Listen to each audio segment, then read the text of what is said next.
E. E. E. Today's stream is sponsored by the letter E. It's so great. So technical difficulties abound. Technical difficulties and other more important engagements than Dungeons and Dragons. So, E today. Hello, everyone. Welcome to E.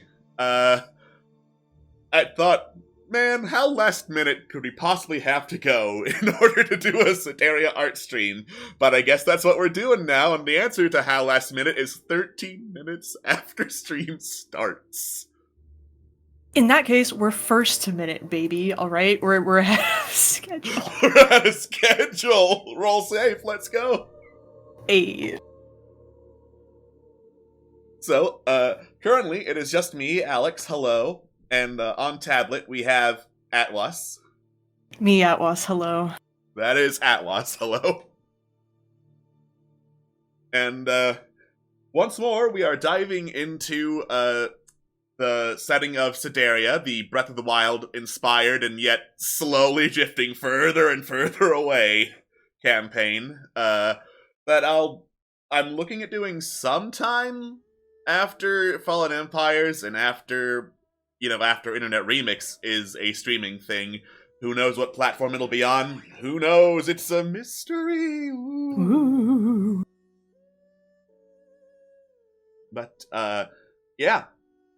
Since all of you who are currently in chat have been nice and patient so far, I just saw a message from Scott saying be there in a moment. So, you talk to chat. I'll go inform him. Okay. Oops. Yeah, I don't know how...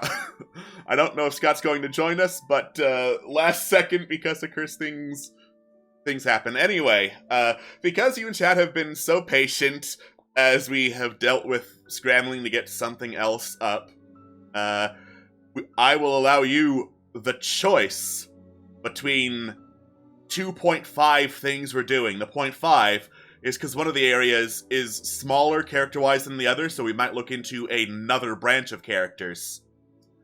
Ooh. So generous. So generous. We could do either the Wildlands of Soteria, which is code for where the fucking dinosaurs are.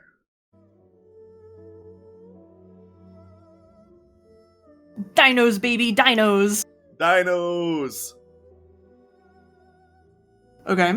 Or we could go into the Heartland area, which is where the castle is, where the big bads hang out, and it's where there are a bunch of hobgoblins and gnolls and bugbears and all sorts of fun things that want to kill you. Okay. To clarify, which one of these qualifies as the 0.5? The Heartland is the 0.5. If we get through all of the Heartland, and we still have some time left over, I'll start poking at figures from the past of Soteria who were part of the courts of Soteria, like advisors to the previous kings and queens and stuff like that. Already, I am seeing a strong following of dinos, baby. Which, I mean, can't blame him. I was a dinosaur kid once upon a time. Weren't we all dinosaur kids once upon a time? I feel like a good many were. And honestly, what great taste we all had. Fantastic taste. Did you have Science Olympiad, like growing up when you were younger, like in elementary school and shit like that? I don't think so. Okay. So for those of you not in the know, Science Olympiad is kind of a competition type thing, but for types of science. It was kind of like a cross between like science fair and, friendly competition, usually like a regional sort of thing. There are all sorts of different categories, and baby, you best fucking believe I got second place in the fucking paleontology section of Science Olympiad. First place in forestry, of all things, which is really funny because I didn't study for forestry, and I guessed on pretty much everything. But if it helped our team go to first, that was fine. But nah, dude, dinosaurs, hell yeah, Hell yeah, friggin' dinosaurs. it's free real estate. Yeah. I'm just flashing back to all the various, like, quasi-educational computer games that I had Yes. about dinosaurs. Like, I don't remember a lot of them, which sucks because I tried to look them up on a, like, abandonware website and I couldn't find any of them, but, like, two I liked. There was one where you were controlling this cartoon Parasaurolophus who was not The Land Before Time. It was not a licensed game. And he was trying to, I don't know what he was trying to do, but there was this angry apex predator who was probably an angry T-Rex, and he was probably trying to go get stuff to trap it so that his herd would be safe. And, like, there was, like, a mini-game where a grumpy Ankylosaurus was hiding in a bunker, and you had to go find a path to him by rotating maze parts, and the Ankylosaurus would be like, "I tried to get the hell away from you," whenever you found him. And the Parasaurolophus was like, "Thanks for finding my friend," whenever you found him. Fucking nice. I think the ones I had were actually educational ones, but I distinctly remember having two games. One in particular was actually like shark themed, but it was kind of like a game / encyclopedia type thing back when you couldn't just find everything on the internet. And internet was expensive, and if you had dial-up, like, go fuck yourself. But Right. I had one like that, and it was shark-based, but then also a similar one, but dinosaur, which was basically like a pseudo-interactive encyclopedia of some kind, which was great fun. Actually, now that I think about it, there really wasn't much game to it at all. Maybe it really was just a fucking encyclopedia, and that's part of the reason why I can spend hours on Wikipedia at a time if I get bored enough. But here we are, baby! Here we are. I'm not seeing too many other votes than the two people pointing and going, dinos are right there, so... Well, I guess we're going dinosaur. Yes, we're going dinosaur. Cool. Now, regrettably, I have a couple of subsections for each particular location. Okay. And not everyone who lives in the wildlands is a dinosaur, so... Lame. Okay, that's fine. Not everyone can be a dinosaur, otherwise dinosaurs won't be special, so, okay. Alright. Alright. So, couple different subsections. Don't know if we'll get to all of them, because the wildlands are pretty big to account for dinosaurs live there. So first of all, because I'm a basic bitch who loves Jurassic Park, there's the Wildlife Administration Building. Wait, actually? Yeah! Yo! Yeah! Like, one of the big factions on Sedaria is the Tanglewood Hunting Society. It's not like, oh, we're going to hunt down animals for sport. It's more like oh, hey, a bunch of lions are trying to eat this village. Send someone out to stop that kind of hunting society. And in counterpoint to them is guys, don't hunt the dinosaurs. They take so long to make new ones, please. So that's what the Wildlife Admin Building is. Guys, dinosaurs are really, really rad, so if we could keep having that... It's like, oh my god, fucking crazy druid circle. I'm reminded of Pokemon Ranger, of all things. Right. God. Exactly, yeah. There are 2.5 settlements in the Wildlands area. There is Twin Rivers, which, conveniently enough, is by 2 rivers. Whoa! Whoa! No. Okay. Yeah. And there is Redemption Square, which is home to a bunch of tieflings and fallen Azamar. Ooh. They just kind of hang out there and vibe most of the time.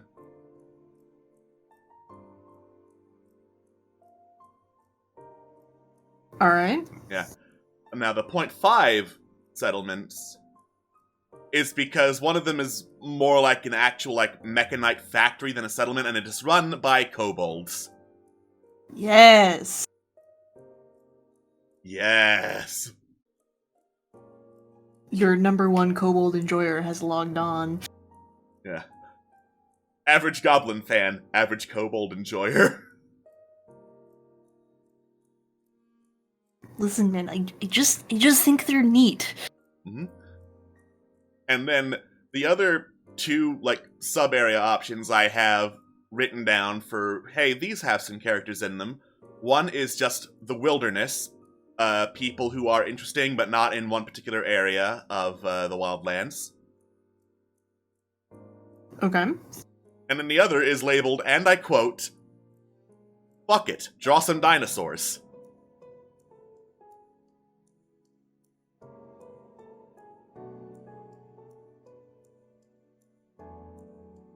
Now, I know at some point, probably the vote is going to lean towards fuck it, draw some dinosaurs, but... Okay, but, like, there's all sorts of other stuff. Like, you know, your, like, Pokemon Ranger, Druid, Wildlife Administration people, which I think is actually really fucking great. Mm-hmm. Of course there would be activists. Why wouldn't there be activists? Yeah, dinosaurs are rad. Why wouldn't there be activists? Exactly! Especially when you live in a world of magic where you're far better equipped to actually deal with dinosaurs and, you know... Man. No, there's a lot of... okay, fellas, team, friends, pal, chat, you're part of this too, please. Yeah. By all means. You've got the list right here.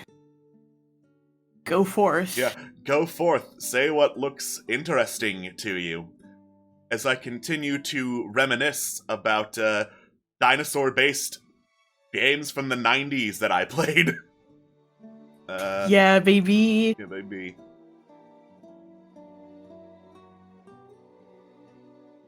Alright. Looks like Kobold Factory is getting some votes. Okay. Oh, Kobold Factory is getting a lot of votes.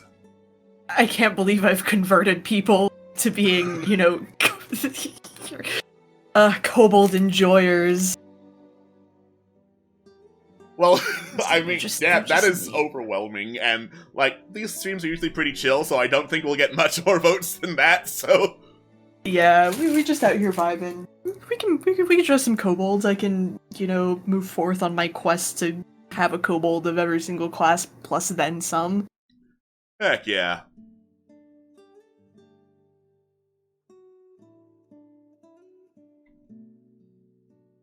Alright. So, the Mechanite Factory. It is based around a volcano to take advantage of the natural heat for, like, smelting and forging purposes. And some important characters at the Mechanite Factory are, one, the leader of the kobolds.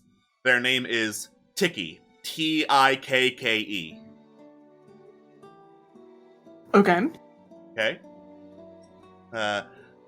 I'll start listing them all so we have the names first. Then there is a kobold shaman by the name Gerte, Gerte.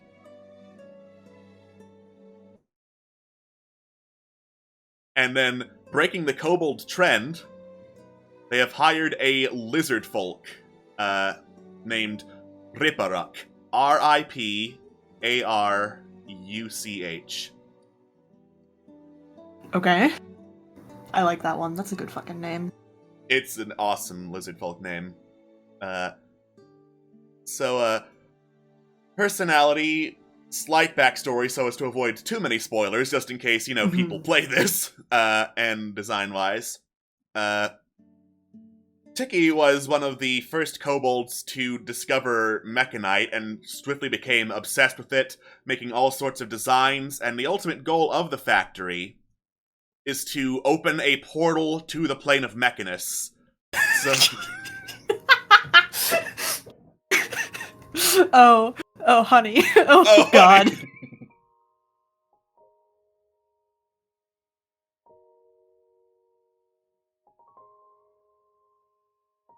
Oh, that's gonna be a great time whenever that happens. Whew. Mm-hmm. Gerte is mostly there to convince traditionalist kobolds to, hey, it's okay, but old shaman rituals and stuff approve of reject kobold humanity, pilot robot, but secretly, she is loyal to the Black Dragon Cadius, one of the lieutenants Ooh. of the Mad King.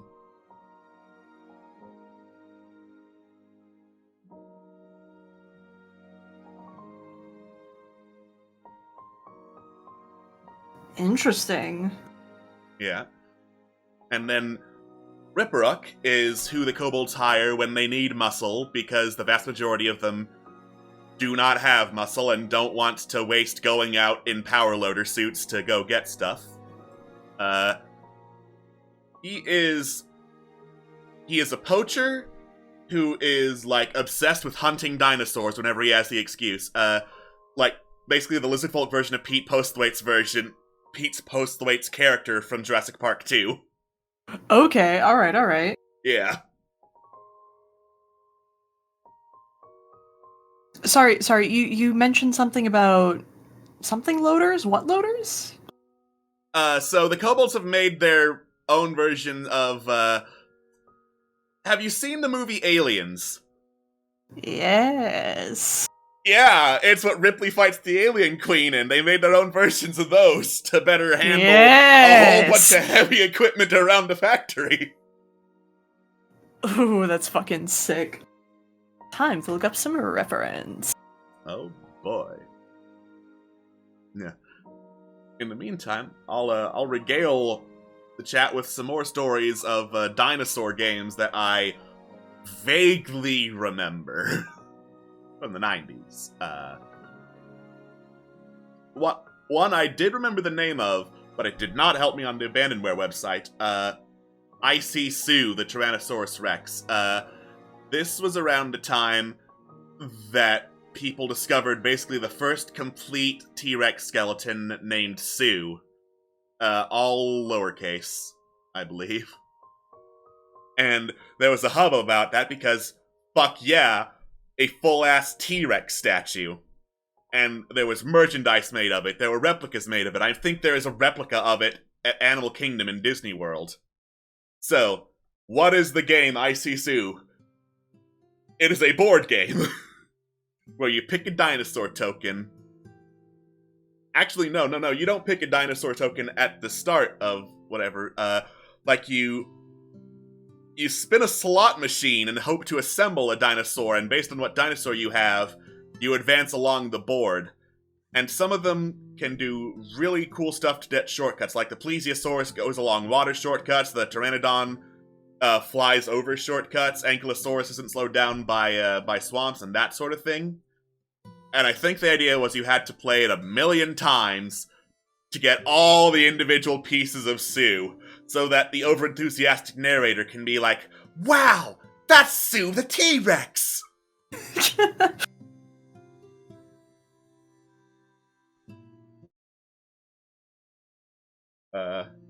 Before in the chat saying, reminds me of that quote from Unbeatable Squirrel Girl, what, you think I won't fight a dinosaur? Are you crazy? All I want to do is fight dinosaurs! Man, Marvel pops off with dinosaur-related quotes when they feel like it. Like, what was that one where Spider-Man was fighting Sauron, the Pteranodon mutant? He was like, but with your genetic alteration technology, you could cure cancer. But I don't want to cure cancer. I want to turn people into dinosaurs. Gotta admire a person with vision. Their own vision. Nobody else's. Mm-hmm. Did you pick the name Goethe by picking it from somewhere, or was it random? FantasyNameGenerators.com is my best friend. They're so good. Any name, not even fantasy names. You need names for someone from the turn of the century. I say often needing names for somebody from the turn of the century is right there, baby. Edwardian, Victorian, any kind of nationality you would need. Please, I simp for FantasyNameGenerator.com. Absolutely. We stand FantasyNameGenerator.com. Did you ever play Primal Rage on the SNES? My first console was the Nintendo 64, so that was before my generation. I am familiar with a lot of SNES and NES games, just didn't get the chance to play them.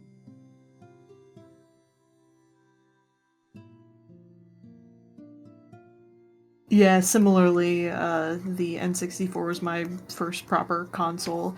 I had handhelds before then, but, yeah.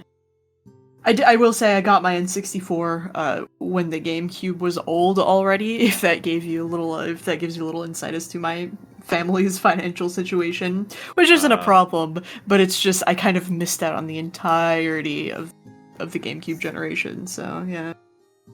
Yeah.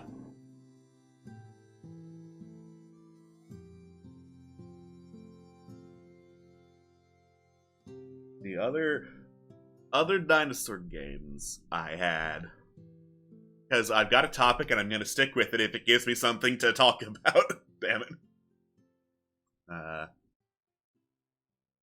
I cannot remember the name of this one, but I think the premise was you're in a museum and you go through portals made by pictures to go see some dinosaurs and that good old late 90s CGI that a computer game could render.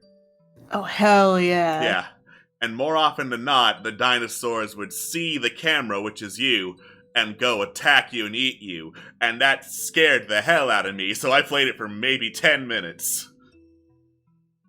I think there was also a mode where, you had to hunt through this Jurassic World to go save the dinosaurs, the same ones who just ate you, but you were being hunted by a T-Rex who would actually eat you.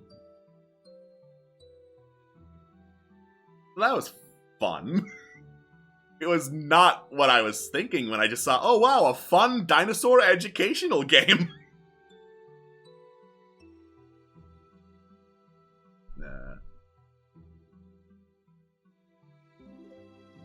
So, people are still asking what games I played, what's wrong with the N64. We weren't saying anything's wrong with it.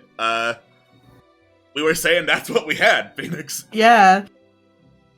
How about King Kong for the PS2? I played the demo and was very bad at it. I'm not very good at first-person shooters. I mean, God, especially, console-wise, it's just setting yourself up for failure, you know? Mm-hmm. Also, when I played it, I didn't really get what I was supposed to do, so not Jack Black and crew kept yelling, "Behind you, Jack! Behind you!" when there was a T-Rex chasing me. And I was like, yeah, I know it's behind me. You've said that for the last 5 minutes. And the goal was actually, well, obviously you're supposed to know. You just fire up into the air to drop some pterodactyls so it eats them. And you have to look at the T-Rex when it attacks you. Otherwise it kills you. It'll just do major damage if you're looking at it. Obviously. Obviously. Mm-hmm. Does Horizon Zero Dawn count as a dino game if they're all mechanical? Horizon Zero Dawn can be a dino game if you want. In your heart of hearts, if you believe that it is true.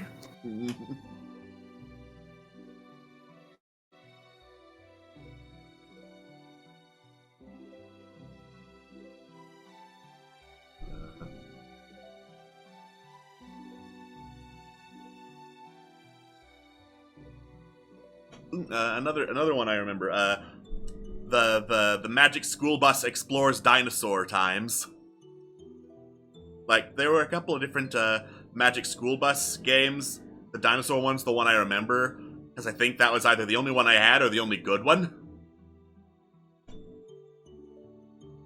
And basically, you could go to the Triassic, Jurassic, and Cretaceous periods, and Miss Frizzle would happily discuss dinosaurs, some of them as they were fucking dying. Because Miss Frizzle doesn't give a shit. Yeah. And at random, you could get trapped on a volcano with a T-Rex trying to ram into the Magic School Bus and send it over the edge. Well, Miss Frizzle's like, that is a Tyrannosaurus Rex! If it destroys us, we will all die in a fiery explosion! And everyone's like, Miss Frizzle, get us out of here! And she wouldn't unless you clicked out. There was no other point to that screen, and it just came up at random. Incredible. Could you actually just straight up die? No, of course it couldn't fucking die. It was a Magic School Bus game. It's a valid question. People are batshit. You don't know what third-party people can do. Yeah, like, the only person who's ever died in Magic School Bus is Arnold, and even then he got better, like, 30 seconds later. Today I learned that Arnold died in Magic he's like, School Bus. do you want to stay on Pluto? This is what'll happen. Takes off space helmet and instantly freezes to death. What? I am now going to find Arnold dies Magic School Bus and put it. Please.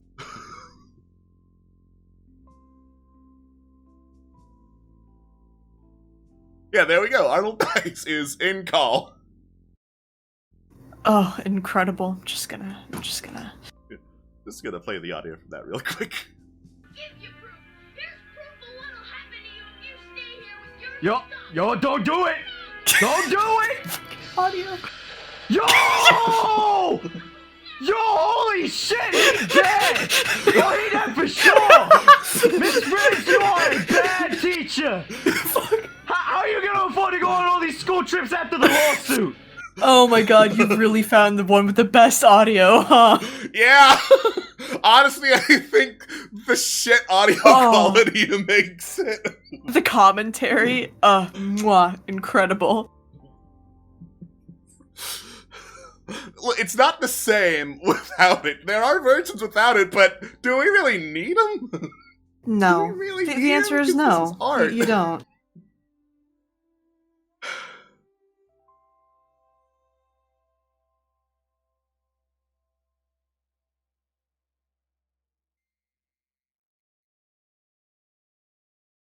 Yeah. Oh my. Speaking of Arnold dies, and this is a non sequitur-ish, but it reminds me, what other things could I die in for a dinosaur game? And I was hit with a bat as I remembered another dinosaur game from the 90s I had, Jurassic Park Trespasser. So. Uh-oh? Yeah, so for those who don't know, Jurassic Park Trespasser was supposed to be this super, super innovative first-person shooter, like advanced dinosaur artificial intelligence, no heads-up display, a new physics engine, all sorts of stuff like that. And it got delayed, and it got delayed, and it got delayed, and they were about to release it, and then Half-Life came out. Ah. I see. So it came out after Half-Life. It's like, we also made a revolutionary 3D game. It's based on kinematic animation, so the raptors bounce and sink into the ground when they go down. Among Jurassic Park Trespassers' interesting problems, melee weapons do no damage, because they had to do no damage, because otherwise, when your character equipped them and strapped them to her back, they would kill her because of the physics. No. Oh my god. Oh, that's incredible. Oh. The dinosaurs were too passive, so they just set every emotion bar, which technically still exists, to angry, so they'd go try and kill you. The T-Rex shows up sometimes. Allegedly can see you sometimes. More often than not, you can just walk right past. There's no heads-up display, so to account for this, whenever you pick up a gun, the character will say, feels like 5 left, shoot something, 4 left, shoot something, 3 left. And to check your health... Revolutionary. And to check your health, your character has a heart tattoo. So you look down to see how much blood the heart tattoo is filled with. The heart tattoo is on her boob. It's over her heart, dude. Yeah. I don't see the problem with that. Ah, yes, the heart, famously stored at the top of the boob. Also, to account for this, there's no model for the player character that goes beyond one janky arm that is broken. Like, one arm is broken, one arm is broken in story, the other is broken with weird bone physics in-game. So it's just, the model is just one janky arm and a set of boobs, and that is the player character. Ah, incredible. We live in a society. What is not to love? Jurassic Park Trespasser was a game, and I was, I think, one of the only 10,000 people who bought it. Look at you, being a part of history. Mm-hmm. Of some kind. Of some kind. Now, could Jurassic Park Trespasser have been good? In the sense that everything could have been good, yeah. There is always potential.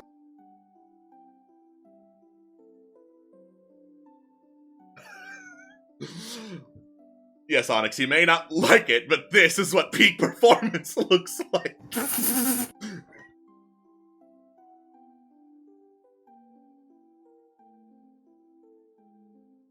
Also, dinosaurs are too stupid to go outdoors. Not outdoors, indoors, so it just breaks their artificial intelligence, and they collapse as soon as they try to go through a door. Oh, it's incredible. Jurassic Park Trespasser was an amazing game. Certainly sounds like an experience. Mm-hmm.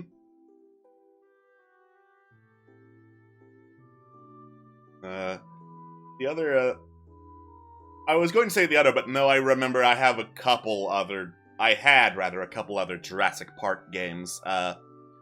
Unfortunately, the two that come to mind immediately were based on Jurassic Park 3. I feel like Jurassic Park 3, the movie, really fucked me up because I saw it when I was quite younger.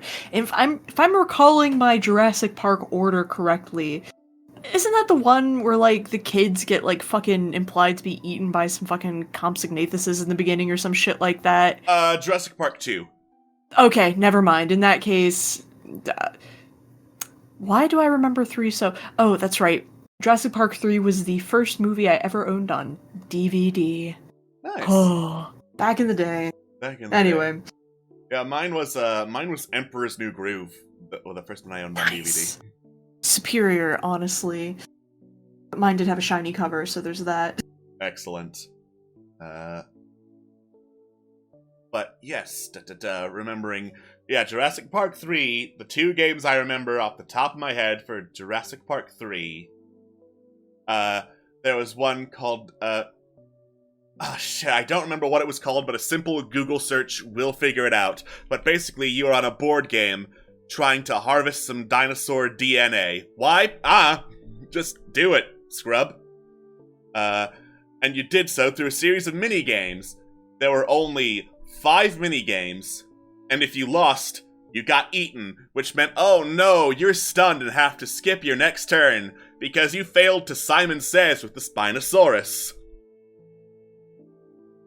You fool. If only you would have known that Spinosauruses are historically known to be exceptional at Simon Says. Mm-hmm. Jurassic Park 3 Danger Zone. That's the name of the game I had. Oh yeah, more fun facts about Trespasser. Thank you, Ver499. It features Sir Richard Attenborough reprising his role as John Hammond, and Minnie Driver voicing Hand Boob. Incredible.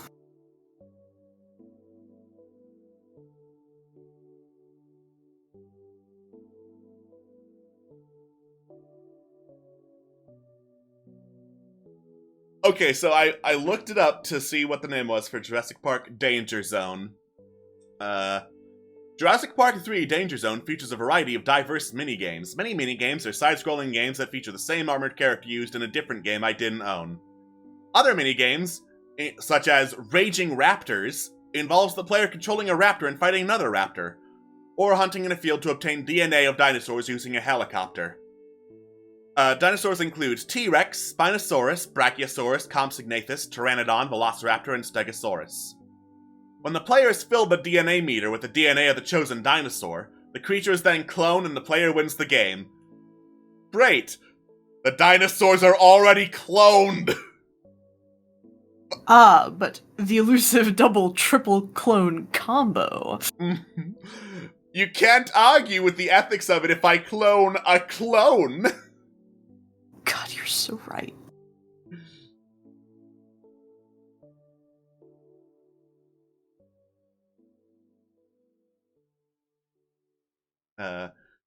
And then the other Jurassic Park game I had was Jurassic Park 3 for the Game Boy Advance. You just had a lot of Jurassic Park games, huh? There were a lot of Jurassic Park games! Yeah. I mean, makes sense, but like, woof. So I'm going to look up Jurassic Park video games on Wikipedia, and I'm going to go down the list and see which ones I had or played, because I could have rented. Before I do, just to finish off, Jurassic Park 3, Game Boy Advance, utter shit, unsurprising considering it's a licensed game for the Game Boy Advance. Alright, so, this is a fairly lengthy page of Jurassic Park video games. Here we go. Jurassic Park 1993. Jurassic Park for the NES and Game Boy Original. Have not played that, that was before my time. Super NES, which I think was discussed earlier in chat. I have seen that, have not played it. Jurassic Park for DOS and Amiga. Man, Nice. Actually, yes. I think I played the DOS one. I vividly remember having big old fucking floppy disks with the Jurassic Park game on them that I did not understand because I was very young and could barely read. Oh, amazing. PC gamer from birth, baby. That's me. PC gamer. And then Sega did a crapload of Jurassic Park games. Jurassic Park Sega Genesis, I think also included in, or included / discussed in chat, where you could play as either Alan Grant, or, like everyone chose, the Velociraptor. Why would you choose Alan Grant over a Velociraptor? Yeah, no, exactly. Right. Jurassic Park for the Game Gear and Master System. Not played that. Point-and-click adventure game for the Sega CD. Oh, I really hope it had those, like, live-action actor cutscenes. Oh, yes! You know the one. Oh, yes, it did! Fuck yes. And for more deliciousness, live-action actors, not the ones from the movie. Yes. Not even the characters from the movie. Oh, even better. Yeah. I have kind of an obsession with Sega CD games, like ones specifically for the Sega CD, not just like ports and whatnot, because ports, sure, fine, whatever. But Sega CD has some delicious garbage on it. Games events take place after the film, but it's like vaguely based on the book, too, because it's got like in the movie, right before they go to the island, Newman is getting some money from a rival corporation guy, and he's like, Dodson, we got Dodson over here! See, nobody cares. And, like, in the game and the book, Dodson's company, Biosyn, is a much bigger threat, so they're sending armed mercenaries over to fucking kill you if you don't get the eggs in time, in the Sega CD game. And also in the Sega CD game, I think one of the final challenges is going into a raptor nest, which was not in the movie, because it's pitch black, a series of tunnels. Enjoy shooting a bunch of raptors in a maze, fucker! And that's Jurassic Park, the Sega CD.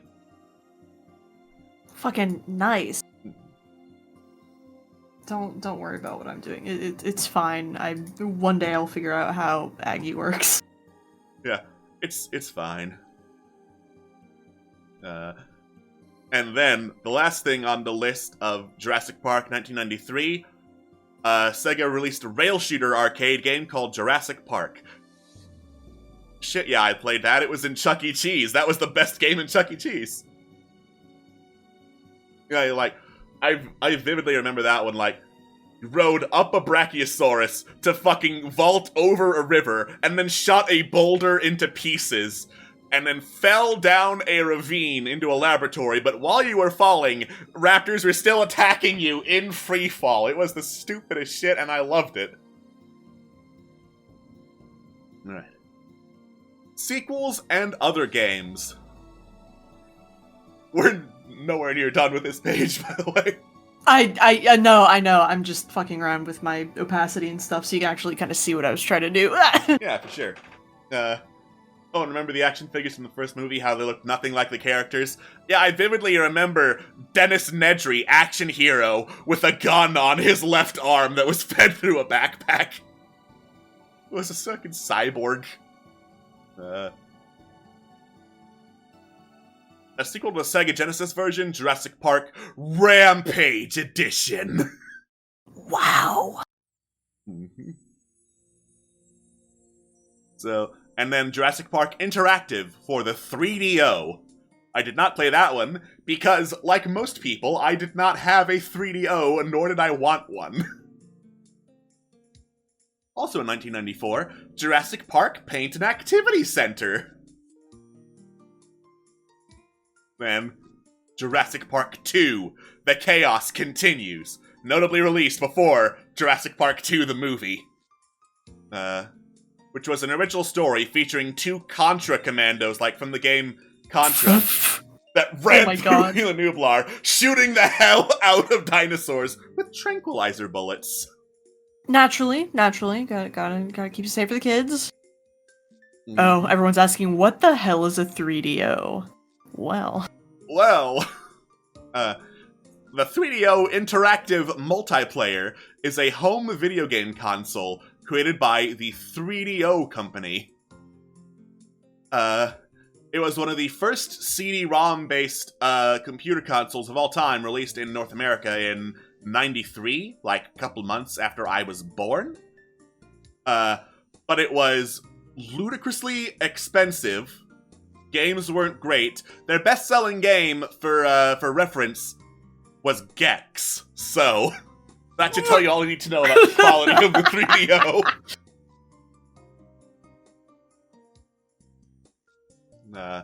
So Chaos Continues, and then there was an online game, Jurassic Park The Ride Online Adventure, to promote Jurassic Park The Ride. Oh god, that must have been like early Flash games type of thing. Probably long gone by now, yeah. And then, with the release of The Lost World Jurassic Park, DreamWorks used an internal company to create their own game, The Lost World Jurassic Park, in a 3D rendered environment. I have played that. It sucks ass. You have to, So basically, in Jurassic Park, the video game, there are 5 playable characters. There's a Compsognathus, there's a Hunter, there's a Velociraptor, there's a T-Rex, and someone who I believe is supposed to be Sarah Harding. All of them are a lot squishier than you would think. So you go around with clunky controls, being very squishy, trying to get to the end of levels, but no, you're actually supposed to be getting all the DNA, collect them all for a secret ending. And what's that secret ending? Jeff Goldblum, live action footage, tells you to go outside, you fucking nerd. Actually? Oh, that's so powerful. Yeah. Oh, incredible. Jeff Goldblum ending. Surprising no when it got... Okay, no, wait, no, never mind. One of the first results is Jeff Goldblum ending the Jurassic Park game. So, don't copyright strike me for Jeff Goldblum speaking over a 15-year-old video game, but... No, wait, not 50, almost 25-year-old video game, damn! But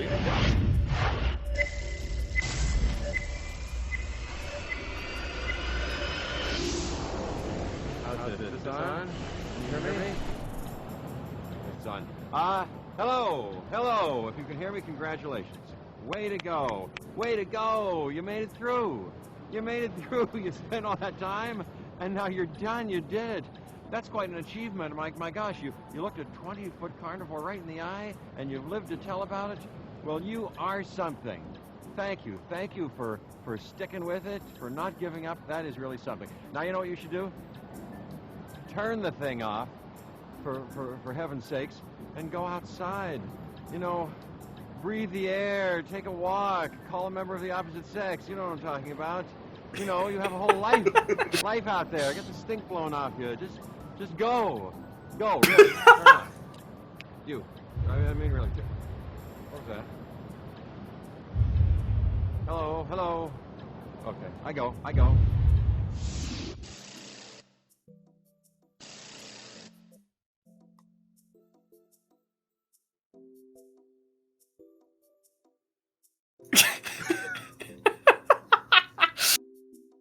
Oh, he seemed so bewildered the entire time. Related videos is Jeff Goldblum reacts to the Lost Worlds ending on PlayStation 1. Oh, 3 years ago, so man. we'll see. Did he even remember doing that? Hopefully. I will say I have to point this one out. This is how DMP ends. Jeff Goldblum just tells us we're nerds and we need to go outside. How did you know? How did you know the secret ending was in front of us the entire time? I mean, he is canonically in Discord murder parties, so... Exactly. I'm just gonna go ahead and leave that in quotes really quick.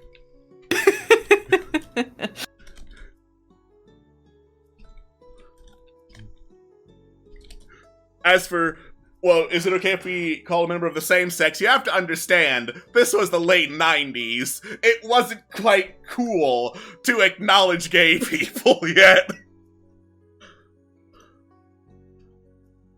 Listen, it was radical enough to assume that gamers were having sex, alright? Yeah, we're already making a huge assumption that gamers can talk to other people.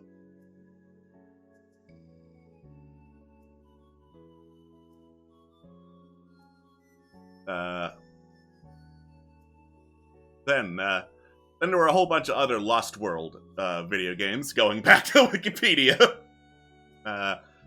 So, there's a different Lost World Jurassic Park for the Sega Genesis, which features 4 hub areas on Isla Sorna, and also contains 4 unique boss levels. Wow. Mm-hmm. And I am just struggling to think of anything else they could do that tells me even less about the game and why it is appealing. Okay, appealing is a little strong there, but... Appealing is strong. No, like, in an advertisement sense. More like, come play our video game. It features graphics. Wow. Revolutionary. Revolutionary. 4 versions of the game were developed and released for handheld game consoles, including Game Boy, Game Gear, Game.com, and Warzone! Game.com! Oh, I have no fucking idea what Game. Is that like a proto cloud game streaming service? I say knowing it's probably absolutely not that at all whatsoever, but I can hope. Yeah, no, it's a Tiger Electronics handheld gaming system. Oh, okay. Say no more, you had me at Tiger Electronics. Exactly. DreamWorks also released a Chaos Island: The Lost World strategy video game with similar gameplay to Command and Conquer. The game is played across 12 levels and involves the player creating dinosaurs that can be created and controlled and used against enemies. I see.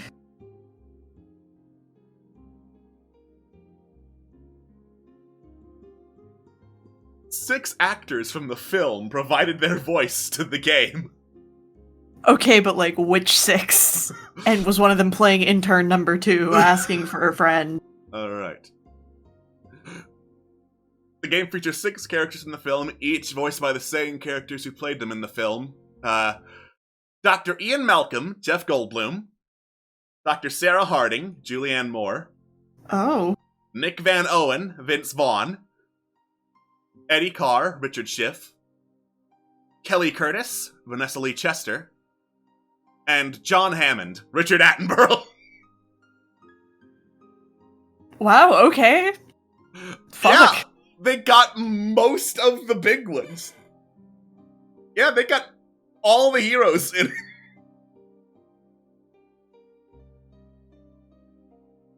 Yep. Richard Attenborough being like, we have to protect these creatures from those who would harm them. Summon a T-Rex and have it destroy all in its path.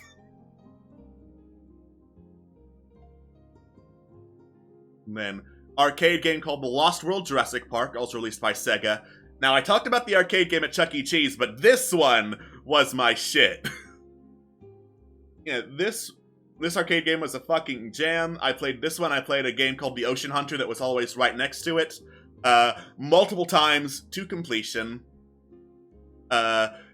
As expected, because it was an arcade game and a light gun shooter, it had terrible voice acting. So, at the very end, after you kill/tranquilize the T-Rex parents who are just trying to get their baby back, you get a helicopter shining a light on you, and the characters say, "Look, Ian and Sarah! Ian! Sarah!"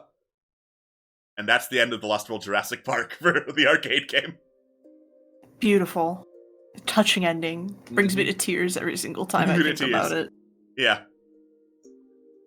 And another highlight from Lost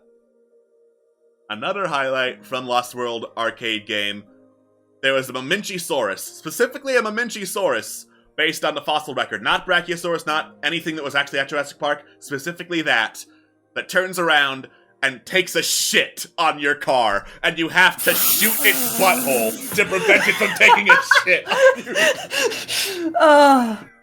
Oh, incredible. Amazing. Gaming. Truly. Mwah. Mm-hmm. Also, Sleepy to Sheepy, yes, we are thinking of the same game, Ocean Hunter, where all the sea life is hostile. Go in and shoot the hell out of it. You go to the 7 seas, few of which correspond to the actual 7 seas of the world. There's a kraken, there's Leviathan, there's an anglerfish called Charybdis, there's a lot of mythological named creatures, and then there's also a giant worm that eats you midway through level 6, so you shoot it in the heart until it dies. Ocean Hunter was rad. But it's not a dinosaur game. It has something with the name Saurus behind it, but it's a fish and not a real dinosaur, so it doesn't count. And then, in 1998, a first-person shooter named Trespasser was released on Windows. And we talked about Trespasser already. Let me actually double-check how many units it sold.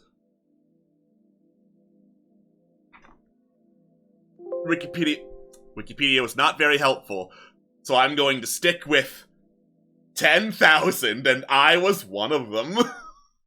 God. Alright. Warpath Jurassic Park has its own section. It was just that influential, you know? Mm-hmm. Yeah, in 1999, DreamWorks released Warpath Jurassic Park, a fighting game for the PlayStation, featuring 14 playable characters and arenas based on locations from the first 2 films. Main article, Warpath Jurassic Park.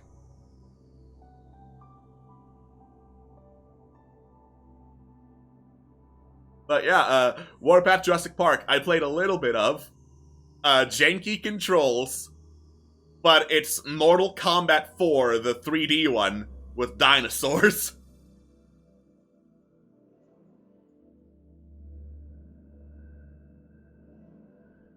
I remember, like, one of the mechanics was you could eat goats and people to recover health in the game, but one of the playable characters was a Triceratops who was a herbivore. So in order to recover health, the Triceratops just stomped humans and goats to death. Oh, God, incredible. Amazing.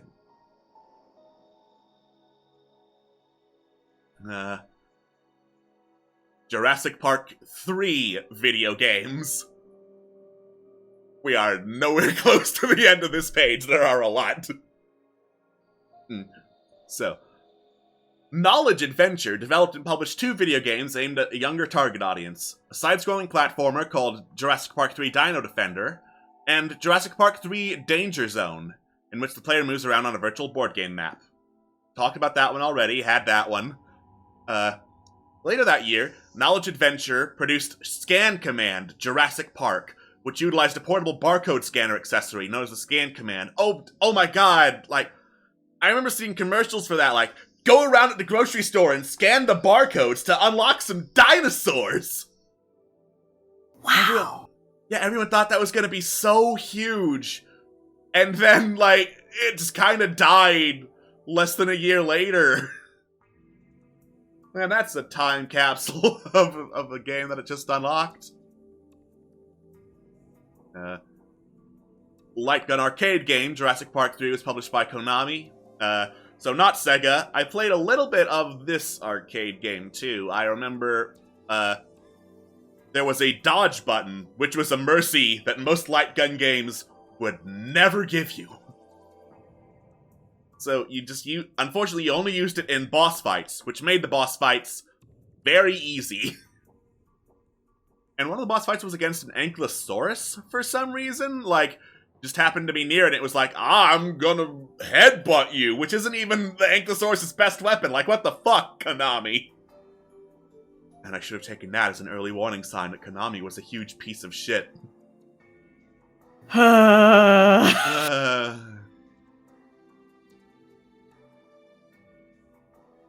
Jurassic Park 3 Island Attack was developed by Mobile 21, nice action-adventure game. That's the one I had. That's the Game Boy Advance one I had.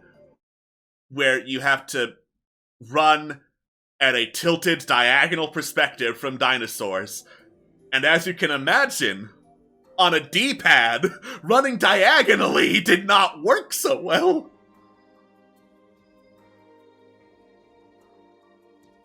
What, you mean you don't just want to mash your fingers into that unforgiving hunk of plastic and hope for the best every single time you want to do anything? Exactly, yeah. Jurassic Park 3 Island Attack. We did that one, sorry. Jurassic Park 3 The DNA Factor. The game allows the player to play as either a professional photographer or pilot to search Elisona for the DNA of dinosaurs. It involves fighting dinosaurs while searching for all of the DNA. Then using collected DNA, the player must correctly create different species of dinosaurs, which becomes increasingly complex as the game progresses. Jurassic Park 3 Park Builder. Oh yeah, there were a couple of these. I think this was the first one, and it was for the Game Boy Advance of all things. It was like a... Oh, yeah, it's like Zoo Tycoon, but with Jurassic Park dinosaurs. I never had that. I have the most recent version by the Planet Coaster people. But I haven't I've heard played mixed any things about that one. I try so hard to get it to recognize that this ground is flat. Put down the building! This ground is fucking flat!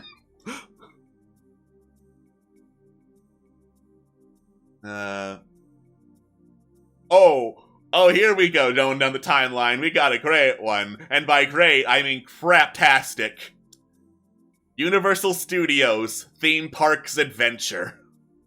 Ooh, baby, let's go. This was my first GameCube game. So, I'm going to delve a little deeper into this one, because it was my first GameCube game for quite some time, and I had a lot of time to play it. So it's set in Universal Studios Japan, as it was circa 2001. And it has little mini-games and attractions based on the attractions in Universal Studios Japan. So you go around fixed camera angles, kind of like Resident Evil, but bad, because the camera does not give a fuck where you came from. So you will get hopelessly lost. And there's no map until you go forward into the universal globe, and Woody Woodpecker is there. And you talk to him, and he goes, I'm Woody Woodpecker. With some kind of flanger effect on his voice, making it even less clear what the hell he is saying. And as you do, he's like, here's a map of Universal Studios! Come to me whenever you get points to trade for some fabulous prizes! Now go collect stamps from all the attractions! So you're like, okay, I have a goal. I need to go onto all of the attractions and get stamps for doing it. This is going to be fun. So you go onto one of them, and then you go out, and there's a line in front of every attraction. No! They do not! The authentic experience of having a line, and it will not move, and time will not advance because there are lines. So, what you have to do is get points so that you can get hats based on the attraction and skip the line to actually play the game. How do you get points? You pick up trash. You pick up trash and you throw it away. You get 10 points for every piece of trash you pick up and throw away. You need 3,000 points each to get one of the hats that lets you get on an attraction. So, you get the points. What are the attractions that you have in store? First off, there's Back to the Future the ride. You have to accelerate very slowly and hit Biff Tannen's car before you run out of time. If you spend too long on it, and you will, you get the inferior stamp, and you need the superior stamp in order to beat the game. Naturally. Jaws. Jaws is attacking your boat. You have to pick up crates and barrels and throw them at him when he pops up. You have half a second to react, and if you fail and any part of the boat gets damaged, guess what, idiot? You get the inferior stamp. You can also randomly start picking up the crates and barrels in hopes there's a bomb inside, which does more damage. And if there is, you have to press another button to pick it up, and then hope you get to the right spot where Jaws is, or else, guess what, idiot? You're going off the boat! And if you get off the boat, you lose, and you're eaten by Jaws. This game is for children. E.T. Adventure. You're on the bike with E.T. on it. Go around a very long and very boring obstacle course, where if you turn too much, you fall over. And you have to get through it, and you're like, finally, I'm at the end, I'm jumping over the thing, silhouetted against the moon, like in that iconic shot from E.T. No, you're not. There's more obstacle course. And 10 minutes later, you get E.T. to the spaceship. But that wasn't fast enough, you get the inferior stamp. Do it again, idiot. Backdraft. Actually go fight fires, idiot. It's stupid hard. Yeah. You have a limited amount of time and clunky controls to shoot fires, a limited amount of water, a limited amount of fire extinguishers. Go save everyone. If you don't, you lose. Do it again, idiot. The Wild Wild Wild West stunt show, based on everyone's favorite movie, The Wild Wild Wild West, starring Will Smith. Way.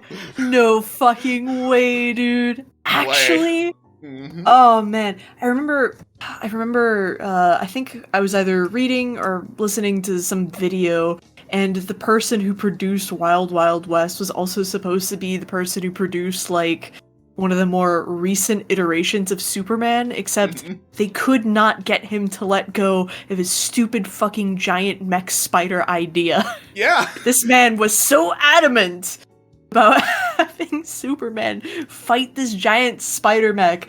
Luckily, apparently, the studio plus the actors plus, whatever co-director put their foot down. But eventually, he went on to produce Wild Wild West, and as such, we sure were given the opportunity to experience that, huh? We sure did see giant spiders.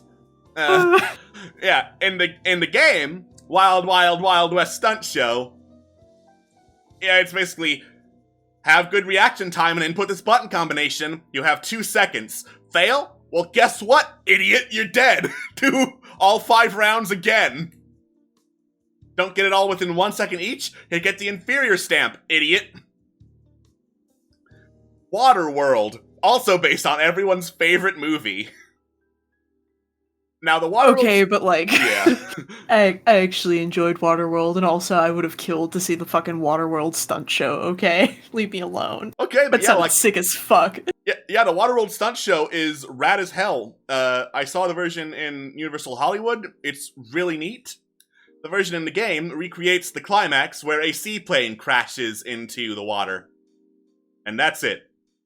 Oh, 5 camera that's angles. Tragic. Pick one to watch a 3-second render of a plane landing in water. There's no audience.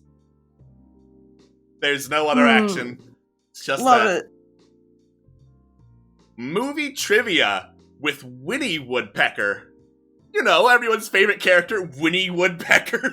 Woody's Oh, right, yeah, absolutely. Who could forget? girlfriend, both. Female counterpart for merch, and also, haha, look, girls, here you are. God. The 90s sure were a time. Mm-hmm.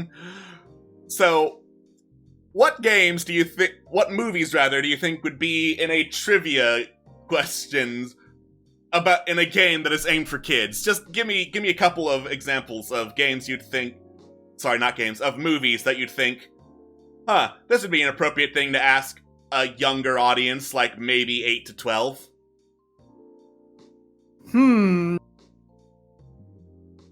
God, I don't know, like, any kind of child-focused animated movie probably comes to mind, hopefully.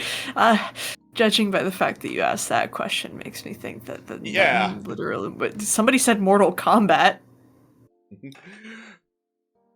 What is the name of the rival in Dragonheart? Okay. I do distinctly remember Dragonheart being marketed as like for the entire family. Look, it's fantasy. Who is movie, the second so... character to die in Backdraft? No. What is the name of the God. system used to track tornadoes in Twister? Shit that no kid is going to have seen! And then, last but not least on the list of attractions in Universal Studios Theme Park Adventure, the Jurassic Park River Adventure. You're on the back of a Jeep. Shoot dinosaurs. Sometimes when you shoot them, they just go like, nah, that didn't count. Do this for 10 to 20 minutes. If you fuck up, do it all over again. The actual adventure contains 0 rivers. Nice. This was my first video game for the Nintendo GameCube. And it is one of the worst video games of all time!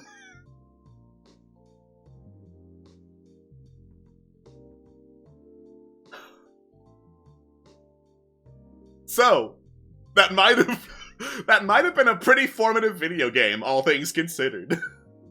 Perhaps. It's an idea. It's an idea. Why not call it Jeep Adventure? Because that's not the name of the attraction, Sleepy! The attraction is the River Adventure.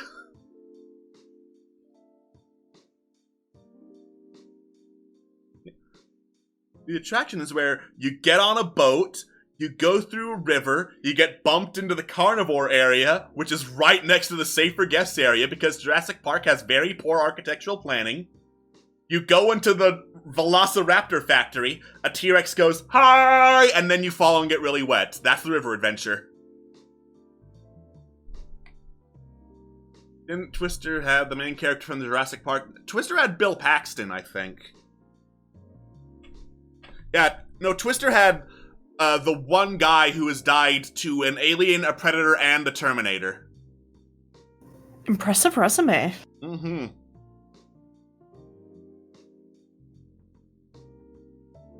Also, I've just kind of decided that this place is literally built on the side of the volcano. Danger, Heck never yeah. heard of her. Listen, man, it looks cool, and that's the most important thing in Dungeons and Dragons. Exactly.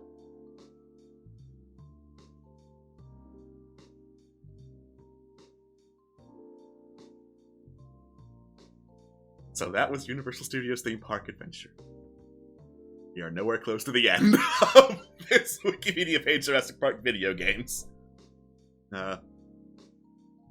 Jurassic Park Dinosaur Battles, which is basically Scan Command without the scanner.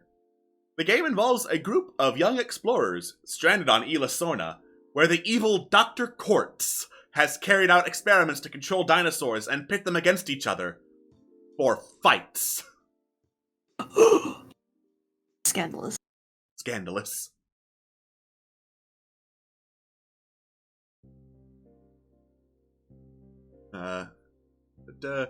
Jurassic Park Operation Genesis. Yeah, that was another Zoo Tycoon game. This was for PS2, Xbox, and PC. I didn't have it. It looked cool. I have the newer version, which disagrees with me on what constitutes flat land.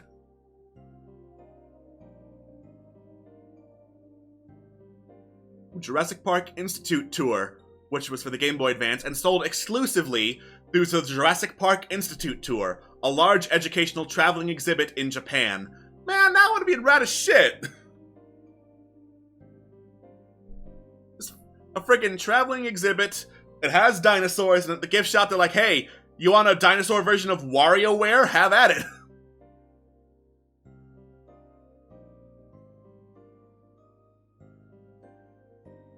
And then later Jurassic Park games, 2007 through 2015. Jurassic Park Explorer interactive DVD game.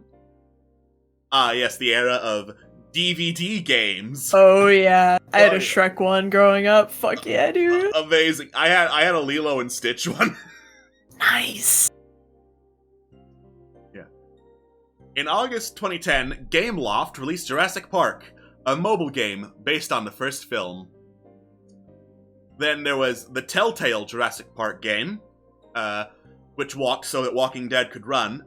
Because, yeah, Jurassic Park, the game, was the first one where you could actually die in a Telltale game, I believe. Oh. The Jurassic Park Builder and Universal Movie Tycoon, which are, again, like building simulators, kind of like the thing. An aquatic park with aquatic animals and a glacier park with extinct animals from the Cenozoic era can also be constructed. A new arcade game titled Jurassic Park Arcade, developed by Raw Thrills, was released in March 2015. That is the one, I believe, that replaced The Lost World at my local Dave & Buster's. I see. Yeah. It is also allegedly, alright, we gotta capture all the dinosaurs before the volcano erupts, which they predicted before Jurassic World Fallen Kingdom came out, weirdly enough. And how do we do this? By shooting the hell out of them with quote-unquote tranquilizers. Which falls a little bit flat when one of the tranquilizer special weapons is a freeze ray that shatters them into 1,000,000 pieces. So, tranquilized. It makes perfect sense. Also, there's no way I can render this, but the thought has struck me. Okay. Water wheel, but like lava wheel for generating electricity and power. Lava wheel. It's the kobold way. It just makes sense. Exactly. Anyway, that just had to let you know that thought happened. You know, I'll just write it down here too. We'll write it here. And now we're getting into Jurassic World video games. Starting with Jurassic World the game, the updated version of Jurassic Park Builder. Lego Jurassic World, which I think is based on all the films at that time. Jurassic World Alive, which is Pokemon Go, but with dinosaurs. They really did try to make a bunch of Pokemon Go likes, which is kind of funny because Pokemon Go was also based on, something that came before it. But wasn't there like a Harry Potter themed one too, and all sorts of nonsense? I think there was like a try at a Harry Potter themed one. I might be mixing it up with the continuously tap to escape from the devil's snare, or give us $40 5 times. No, that's definitely, I know the one you're talking about, but no, there was definitely a real world. The stuff from the wizarding world is coming into the real world, and you have to like. Oh wait! Hold on. Yes. Is it based on Fantastic Beasts? I think it might be, or at least I had like significant update that was. Cause it sounds like something I read about where it's like, you have to capture the Fantastic Beasts that Newt Scamander released from his briefcase because he's a fuck up of a wizard. I like Newt as a character, but I'm just so foundered on every dying gasp of that entire franchise, Yeah. Anyway, I think I got your Mechanite folk pretty down. Excellent. Thank you very much. Because, conveniently, we're also, like, at the end of the list of Jurassic World games. We have Jurassic World Evolution. The ground is flat, damn it! Jurassic World Aftermath, which is a VR game for the Oculus Quest. Avoid Raptors is basically the game. And, like, honestly, yep, for a concept of a VR game, avoiding raptors works, because for generations those things fucking terrified children. And then they're coming out with a sequel to Jurassic World Evolution. There's some there was Jurassic World stuff in LEGO Dimensions. And last and least, in August 2020, Mojang Studios released a Jurassic World themed package of downloadable content for its online game, Minecraft. It did? Jurassic World Minecraft. I mean, to be fair, for Bedrock, I know you can pretty much put whatever the fuck you want up there as, like, DLC and shit, so, but, like, oh, that's really fucking funny. Amazing. Incredible. Alright. So, with that being said, we are at the halfway point, so we are going to take a quick break to get hydrated and all cleaned up. We will see you all in a few minutes. Bye-bye. Bye. Hello, and welcome back to E. E. You might think you're safe from E, but you're not. No. E has cursed me. As you can see, Queen has joined us. E. Hi everybody. Today at work I smashed a mug and then the internet decided, well, no, you didn't get punished enough. No internet for you. Go to No internet internet jail. But I don't like internet jail, it's stinky. You'll go to internet Jail for Queen. Jail for 1,000 years. Jail for you. Jail for the non-believer. Well. Jail. There's jail. So anyway, we were making some dinosaur places. And there were a couple different options we have yet to explore. So, chat, do you want me to go over them again, or should I just roll a random dice and we'll get going? Because I can do both.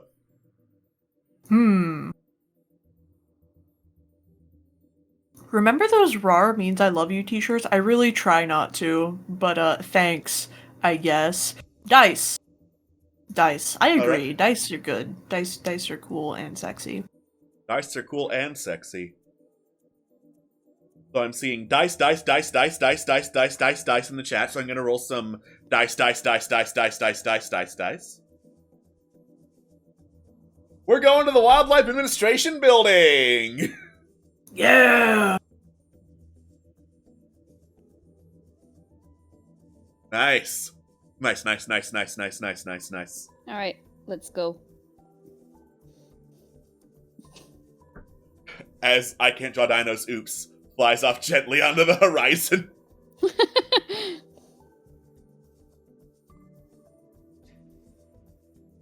So, there are a couple of people who work in wildlife administration / preserving and caring for the dinosaur areas. The main ones that interact with most player characters. First, there is a game warden who is the one hanging around in the actual field. He is a wood elf named Dryden, who specializes in short sword and shield when it comes to fighting. D-R-Y D-E-N. Say no more. What color is his hair? Blonde. Perfect. Actually, hold on. Let Long me or check, because short? I might have a reference of Dryden somewhere. Oh. Oh my god, Daddy, you're spoiling me. Alright. Time to mute desktop audio so they can't hear the dee-dee-ding of everything.exe coming in. I do not. Well, not as a file, anyway, but I have him somewhere. So, In a cage. basically, yes, where I keep all my OCs. Are you guys okay? No. No. Okay. Yeah. I'm going to see if this works. It did not. So, I'm going to do a roundabout option. In the meantime, there are two other characters, a brother and sister duo, who work in the actual administration building itself. They are two Azamars, Kendall Thunderchild and Jock Thunderchild. Ooh. Kendall's a nice name. Mm-hmm.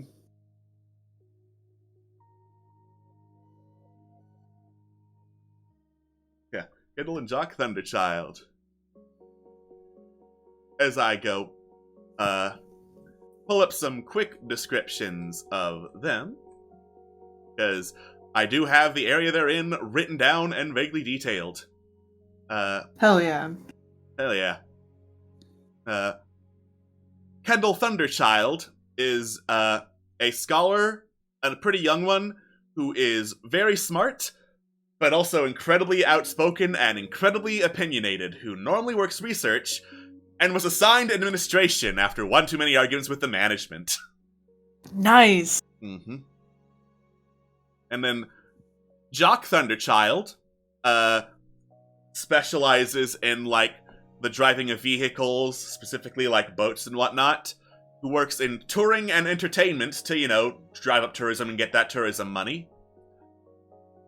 And because he slacks off on the job a lot, he was, actually, no, I read the order of operations wrong. He works in tourism and entertainment because he slacks off on ranger duties.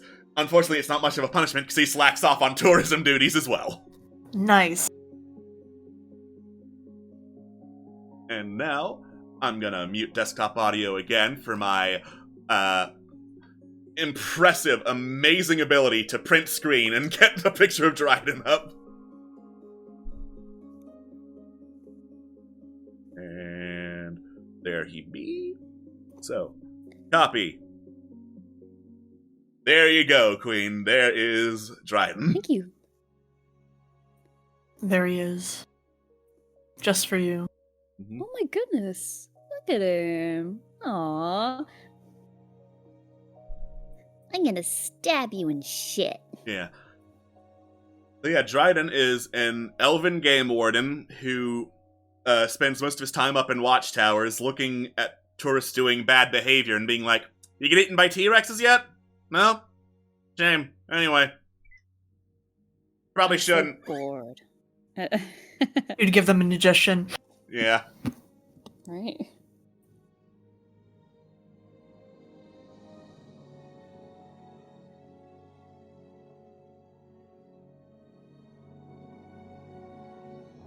And looking at the description of the Wildlife Administration building, because it is one of the areas I have in... I say fully detailed, but I don't stat anything until, like, the last minute, so plot beats-wise it's fully detailed. I'm looking at that location and being like, man, I sure did completely rip off the visitor center from Jurassic Park when designing this building. Good. Only way to do it.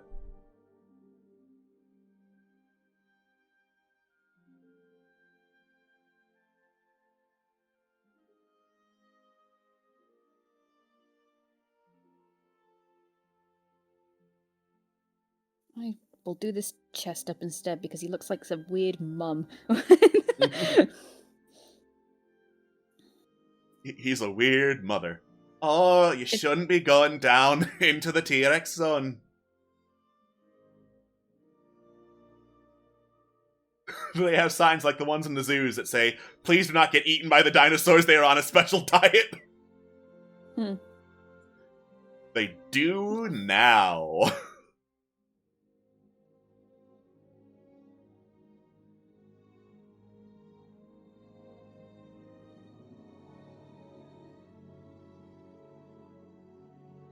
What are you doing, man? Oh, man, now the T-Rex is gonna get fat and chunky because she's eating you. I'm so disappointed. What? Yeah, don't get eaten by the dinosaurs. They're on a special diet.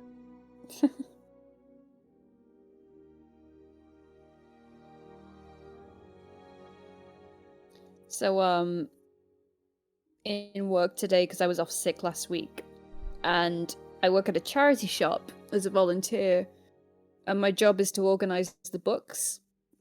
And I go in, and I'm purging the books, taking them out, and then I see one that's a little bit far away from where it should be. It's like a T book in the A section.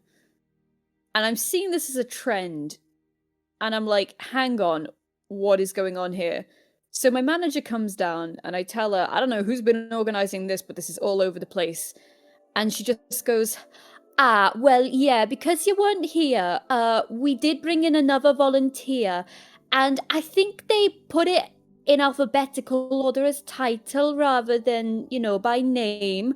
And I was like, oh, well, are they new? She's like, yeah, and I kind of noticed, but I didn't want them, to be discouraged. And I was like, Becky, you're so sweet, but you're the manager. Like, I wasn't mad because it actually, gave me something to do, because sometimes I run out of things to do and I was busy all day, but Becky. Hey.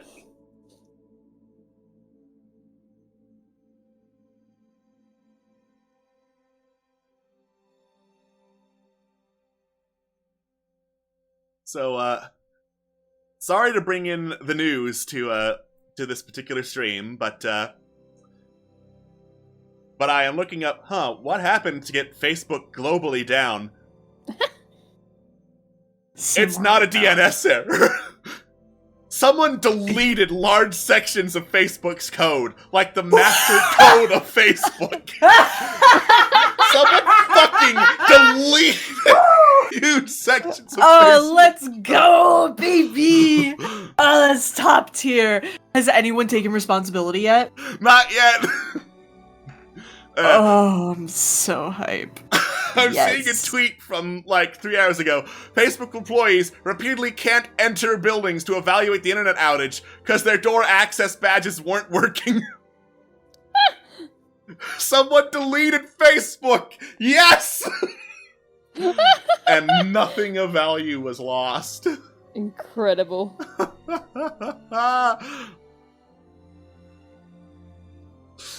I'm sorry, I have to look into this more out of sheer schadenfreude. Please. Because what the fuck just happened?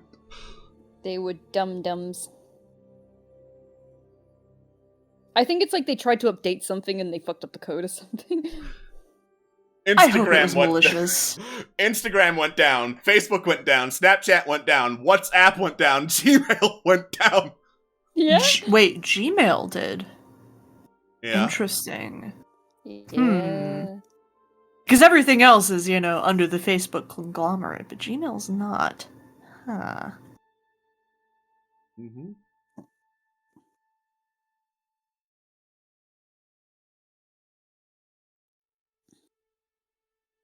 Twitter tweeted earlier today after the outage, "Hello, literally everyone."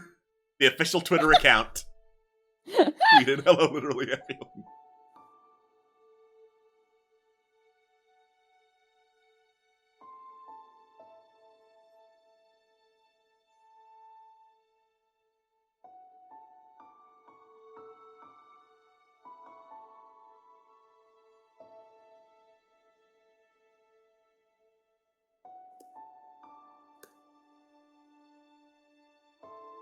It looks back now, but man, deleting several sections of Facebook's code.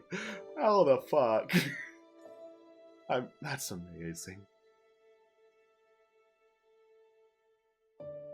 I kind of hope it was a malicious attack at this point, because that level of stunning incompetency would be, something else, huh? Mm-hmm. Coming out the day after a 60 Minutes segment where a former Facebook product manager said, "Yeah, Facebook is evil." The day after. It's like yeah, we done been new, but thank you. Thanks for the confirmation.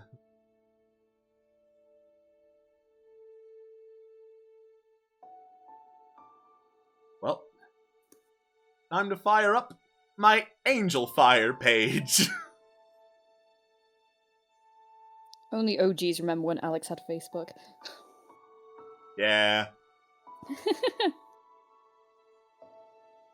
Fun fact, the thing that eventually got me to just delete my account was getting invited by some random Karen I did not know to become friends with her and join her at a yellow fever party where everyone could come get yellow fever together. What? Oh no. Disgusting. Mm-hmm. Disgusting. So that's the target audience for Facebook. Fuck this shit, I'm out. God. Hell no. I always remember it because you never posted anything, but your parents would always post stuff and they'd always tag you, so it always ended up on my feed. Ah, nice.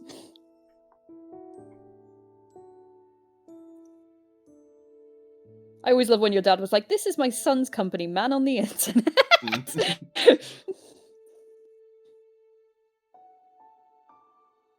Okay. Chet's asking how. I think the idea is similar to like old-timey pox parties where you put all your kids in a room to all get chicken pox at the same time, but this is fucking yellow fever. What? Yeah. Yeah. You never heard of those? The pox party thing? No.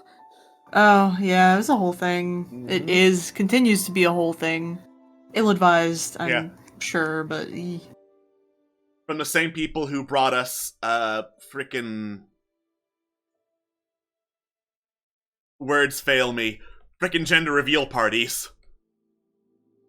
Man, if I had $100 for every single time one of those caused a fucking wildfire. It just keeps happening. The latest wildfire, reportedly the latest wildfire, was caused by a self-proclaimed shaman trying to boil bear urine. What? Oh, yeah. How do you fuck up boiling something so badly? Well, I believe self-proclaimed shaman is enough of an answer for that one. True, but also, like...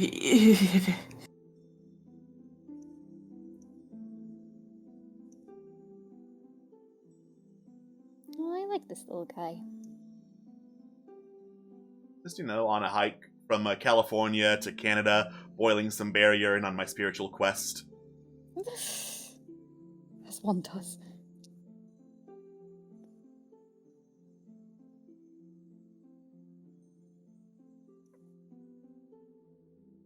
Why'd you boil urine in the first place? Well, in the immortal words of Bear Grylls, of Man vs. Wild, "I'm running out of water in the wild. Better drink my own piss." Piss!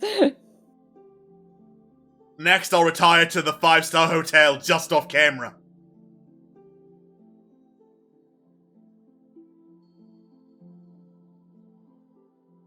God, there was a Man vs. Wild video game. Like, What? yeah, in the PS3, Xbox 360 era of video games.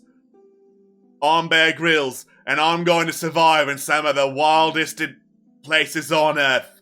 Like, there was the African desert, there was the Everglades, and there's 2 other places I don't care about. And of course, there was a drink, own, piss option, because it's Man vs. Wild.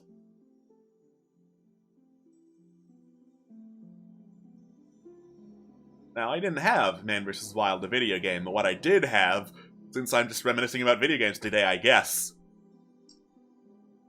Oh, wait, no. I lied. I said did. What I do have are 2 Cabela's video games. No way! Seriously? Now, these You're are not talking about Cabela's a hunting fishing simulators. Well, technically they are, but the campaign is Call of Duty with animals. Fucking go caught on these deer or some shit. Fellas, if you're not aware, Cabela's is a store much like Bass Pro Shop where it is it's hunting. It's hunting, outdoorsmanship, life, etc. I'm pretty sure every Cabela's / Bass Pro I've been in has like a massive fucking tank with like bass and shit and other like river fish. It's an experience. A very large, very bizarre experience. It's nothing but camo as far as the eye can see. Mm-hmm. So, there are 2 different Cabela's video games. One that's batshit insane, and one that's less batshit insane. Incredible. So, Cabela's Dangerous Hunts 2011, I believe? 2011 and 2013, I think, are the ones I have. 2011 starts with the flashback level, where you and your brother are taken out on a hunting trip unwillingly by your father, who says, "Now your mom may have niceties like shopping malls and coffee and shoes, but those don't make a real man. We're gonna teach you how to kill, son." So, he forces you to go shoot an elk, even though brother clearly doesn't want to, and then says, "Now eat its heart, son! Become the stronger animal!" This is not an exaggeration, this actually happens in the game. It's like a fucking shitpost, Christ. So, like, after you do that, you're attacked by a bear, and then it flashes forward in time to an African safari, where you don't know why you're there yet, because you're busy getting on the ship, and then, not a ship, on a jeep, that rides through a sandstorm, that then turns into a stampede, and you have to shoot every wildebeest that ever exists and comes near you. And then, you turn around, and in the middle of a sandstorm, cheetahs, and leopards, and lionesses are leaping down from treetops in slow motion, so you have to shoot them directly in the heart or the lungs to get rid of them. Your kill count goes into the hundreds by the time this one level is over, and it does not stop there. So then, you get on foot, and you start hunting, because you learn your dad is out here contracted to hunt for a ghost hyena, this legendary, which is either some kind of supernatural demon hyena leading a pack of highly intelligent hyenas, or is some kind of government experiment to make a super hyena as a bioweapon. But before you do that, you have to get through a swamp, still stalked by lions, and there are also crocodiles, which you have to see through, like, the accessory that came with the game. I didn't have it. So it just makes like a magic eye filter over the TV that's supposed to help you see crocodiles and shoot them before they jump out at you. And then there's a boss fight against a rhino. And then it flashes back again to your confrontation with the bear to get revenge for wounding your brother. As you duel it on top of this floating mound of ice, wolves are attacking you and backing up the bear as little flunkies, and you shoot every last one of them.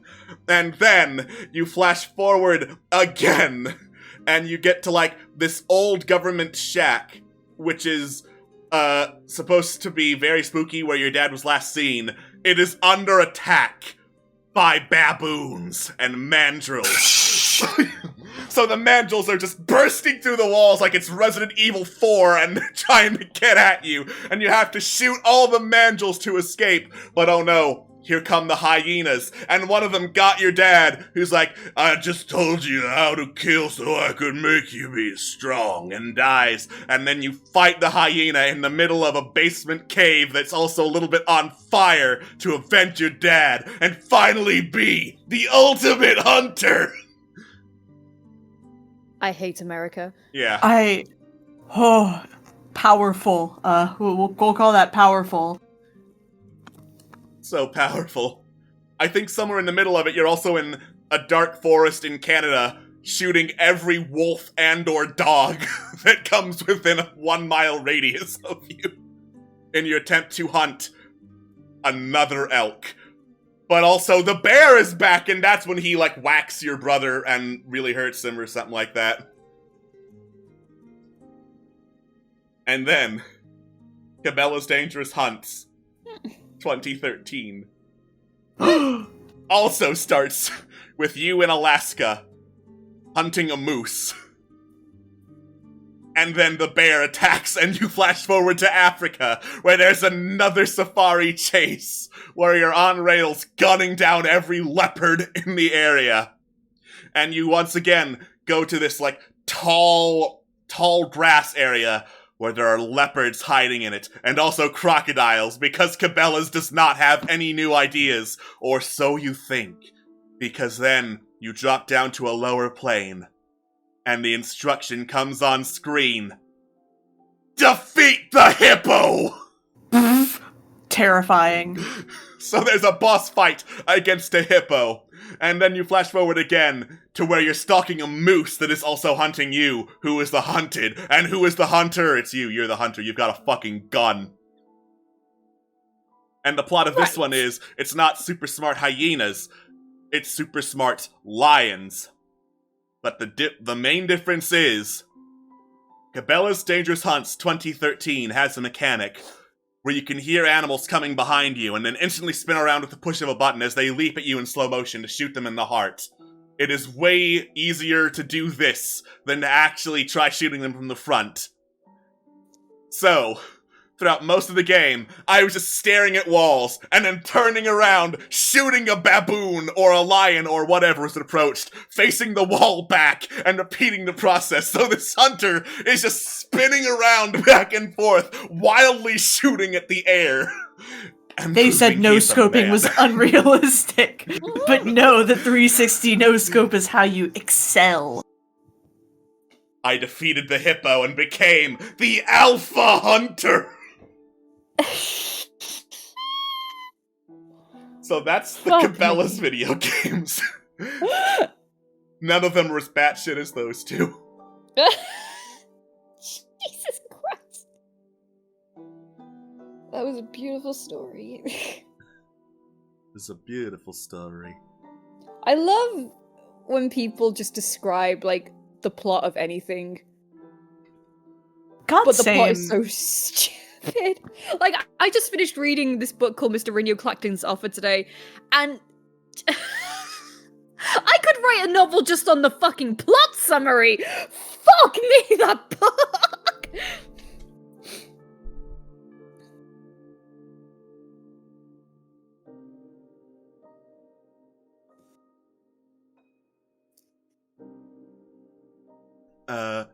Yeah? I'm looking at more fun details about the Cabela's Dangerous Hunts video games. Okay. You save your dad from an attack by a mountain lion, and immediately he goes, "How fucking dare you! You didn't kill the animal, and we were flocked in combat like men!" Oh my god. You gotta go kill a buffalo to prove yourself to me again, son. I love the masculinity. I eat it for breakfast. Yep. And also, if you don't live up to the family name, I will disown you. Also, wait a second. No, I lied. I misremembered the plot. So, your brother is actually super into hunting, and you're the one who's not. You're the one who's supposed to eat the heart. Your brother actually dies from the bear attack, and then your dad's like, I lost the wrong son today! Oh, fuck. That's raw as hell. Fucking Christ. Yeah. And it was not attacked by a bear. It was... The dad commanded a wolf pack to attack both of his sons so that they could prove themselves. And then the wolf pack kills your brother. Can we just have a Cabela's video game where we play as the dad? Because he's honestly the coolest, most wildest character here. Like, come on. Alright. Who would win in a fight? The Doomslayer or the Cabela's dad?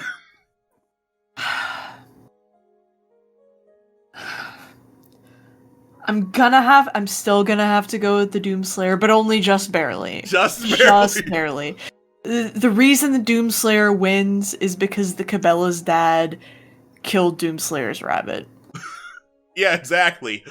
And that's the inciting incident. Killed Daisy. Why would you kill Daisy? Yeah. The wife with the shopping malls and her tofu and shampoo and basic hygiene.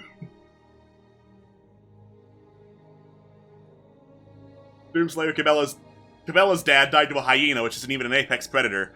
Consider, however, it was a ghost hyena. And also, hyenas are rad as shit, so leave me alone.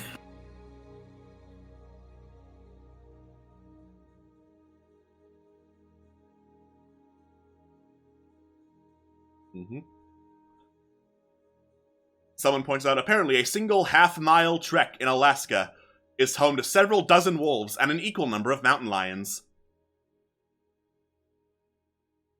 Nice. Nice. Obviously. Speaking of Alaska, this is a secondhand story from my mom when she went on a cruise around Alaska. There are stops on the cruise where you can go out, and there are bear watching expeditions where, like, you get on platforms and you look down, and if the bears are cooperative and you're lucky, you can see them just kind of hanging about doing bear shit. There's also a small middle-of-nowhere town in the middle of Alaska, and one of the attractions there is an educational show where there is a ranger who talks about the different types of bear. Now, this ranger describes... Now, there are a couple of different types of bear you can identify. There is the brown bear, or the grizzly bear, at the point of it looking so grizzled. And the black bear, on account of its black fur. Now, the black bear likes to forage for roots, and berries, and squirrels. And midway through explaining about the black bear and its claws and the difference between that and Kodiak bear claws, the power went out. The ranger looked around in a panic and said, "You can't be in here!" and fled the building. What? So I can only assume the bears turned off the power in preparation for an attack. That's why we need Cabela's dad as our first line of defense. Truly, truly.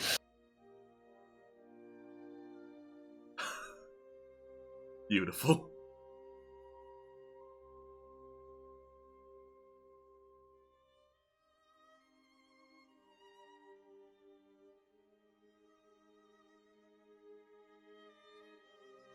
Sleepy saying, bears have no right to be so cute and cuddly looking.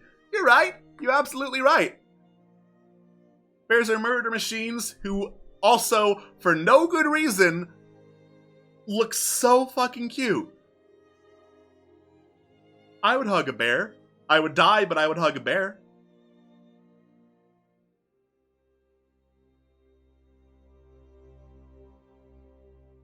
And on that note, behold the Wildlife Administration building, here to tell me to not hug a bear. I mean, dude, who's gonna stop you? Us? Shit, wait, that is our job, huh? That is the job. Oh, shit. Guess we were supposed to stop you up. Fuck, man. Bears can run faster than a horse, if I'm remembering correctly. Bears can run up to 2,387,475 miles an hour. This is a science fact. If you would like to unsubscribe from Bear Facts, fuck you. Yeah. Please text your favorite animal.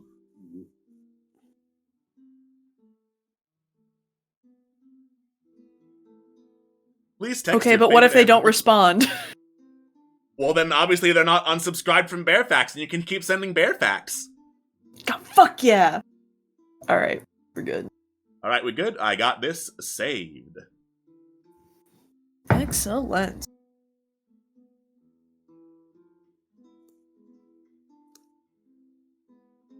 Right. Which means it's time for another roll of the dice.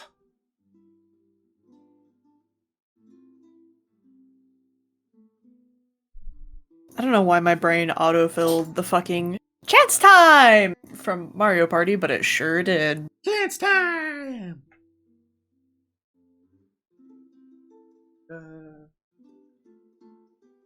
The dice has landed on, just hanging out in the middle of the wilderness. Alright. Yeah. So we got some very interesting ones in the Wildlands area.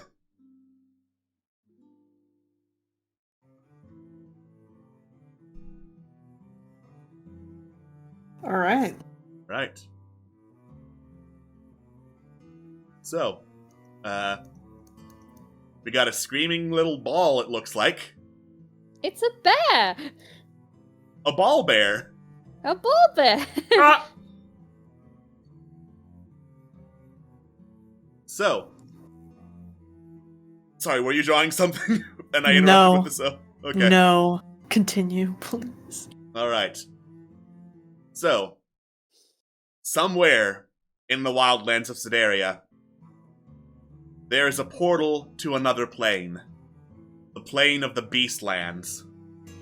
And in this particular Ooh. pocket of the Beastlands, there is I'll say it, a deer centaur, who is a legendary huntress, known as the Golden Hind. Oh, okay. Nice. There. There! A bear centaur. Ah! Yeah. In other locations, we get to the ones that are hard to spell. Somewhere out in the wildlands, there is a cult based around a legendary monster from Sedaria's past known as the Golden Raptor. The leader of this cult is a gnome by the name of Wozu Bellowback. It's actually going to be faster if I paste this in call, and I don't know why I didn't think of this earlier in the many other streams we've done. I was gonna spell it right, baby! Hell Yes! yeah!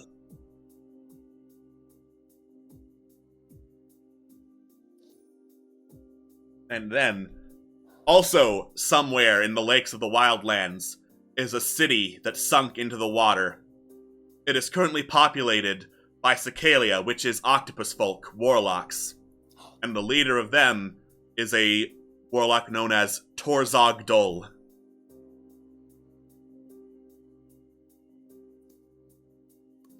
When the octopus bear comes to get you, we're all fucked.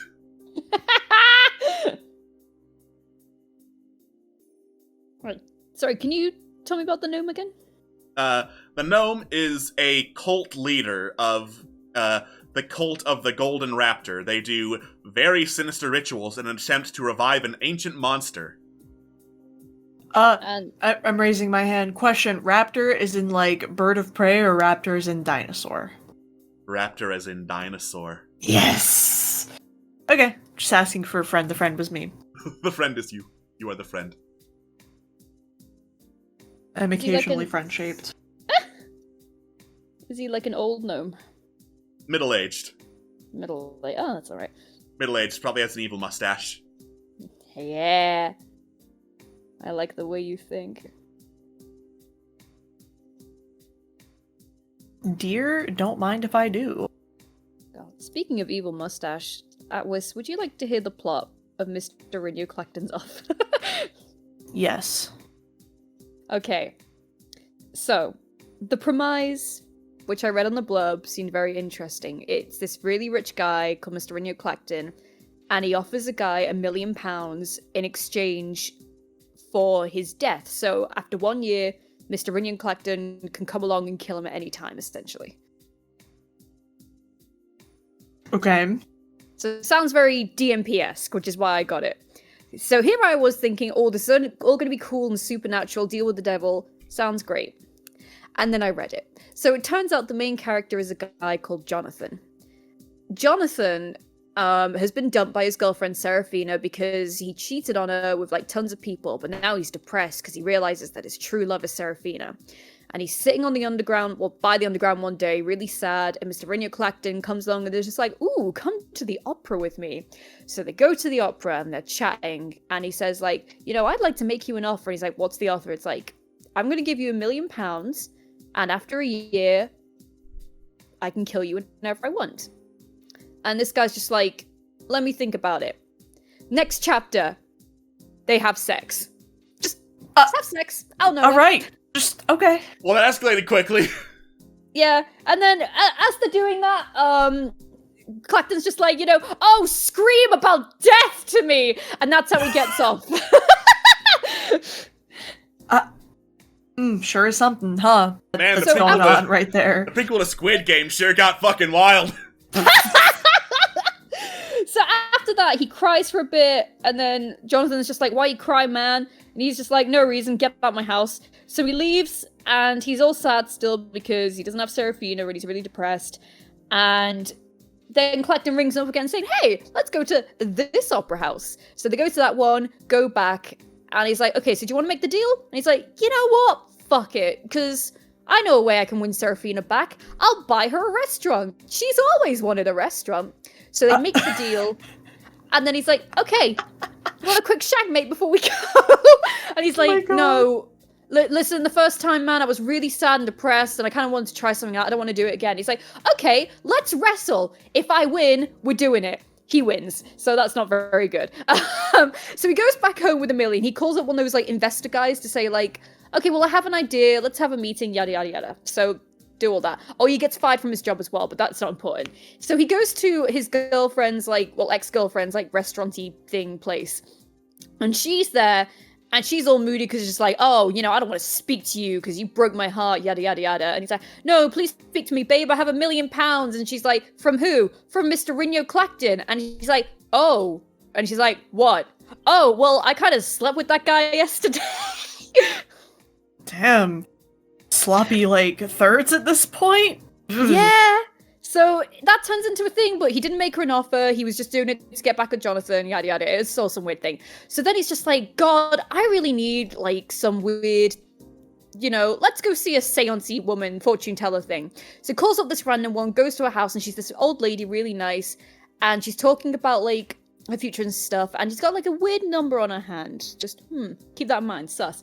So they're talking, and they form like a nice little friendship. Meeting 2 or 3, I can't remember. They talk again, and he's just like, hey, listen, you've been a really nice comfort to me. I want you to have some of this money that I just got. And she touches the money, and she sees a vision, and she's like, oh, I can't take this money. And then they have sex. Keep in note that Jonathan is like, I think in his early 30s, and this woman is like 80. So Listen. There's nothing. Older people are allowed to have sexualities too. I say sincerely, but also as you describe it, it sounds fucking hilarious. So. Oh, believe me. Older people, you are still allowed to fuck after you reach the age of over whatever. It's fine. You're still but allowed also to fuck. like Make sure it's good for your health, but yeah, well, speaking of health, they then get a card from Mr. Renew Clacton, which, by the way, Mr. Renew Clacton has this, like, butler called Desmond, but he's not important. He's just really tough and strong. Kind of implied that he might be a devil or something, but who knows. But basically, they get this random note, and they're just like, hey, so you know that Mr. Rinian Clacton guy? He's got AIDS. Ooh, we're really like tripling down on everything in this, huh? Yeah, so it turns into like, and also this book's sort of set in like, I think 1998, so it's kind of like the views of AIDS are definitely skewed compared to how they are now. So the woman's Seraphina's instantly like, oh my god, we're going to die! And then freaking Jonathan, who's been like, kind of guessed already that he might have had AIDS, is like, no, dude, it's chill, it's fine, I'm gonna die in a year anyway. And she's like, but I'm not! My life is ruined! And he's like, dude, come on, let's chill, let's just go to, like, a holiday in Paris.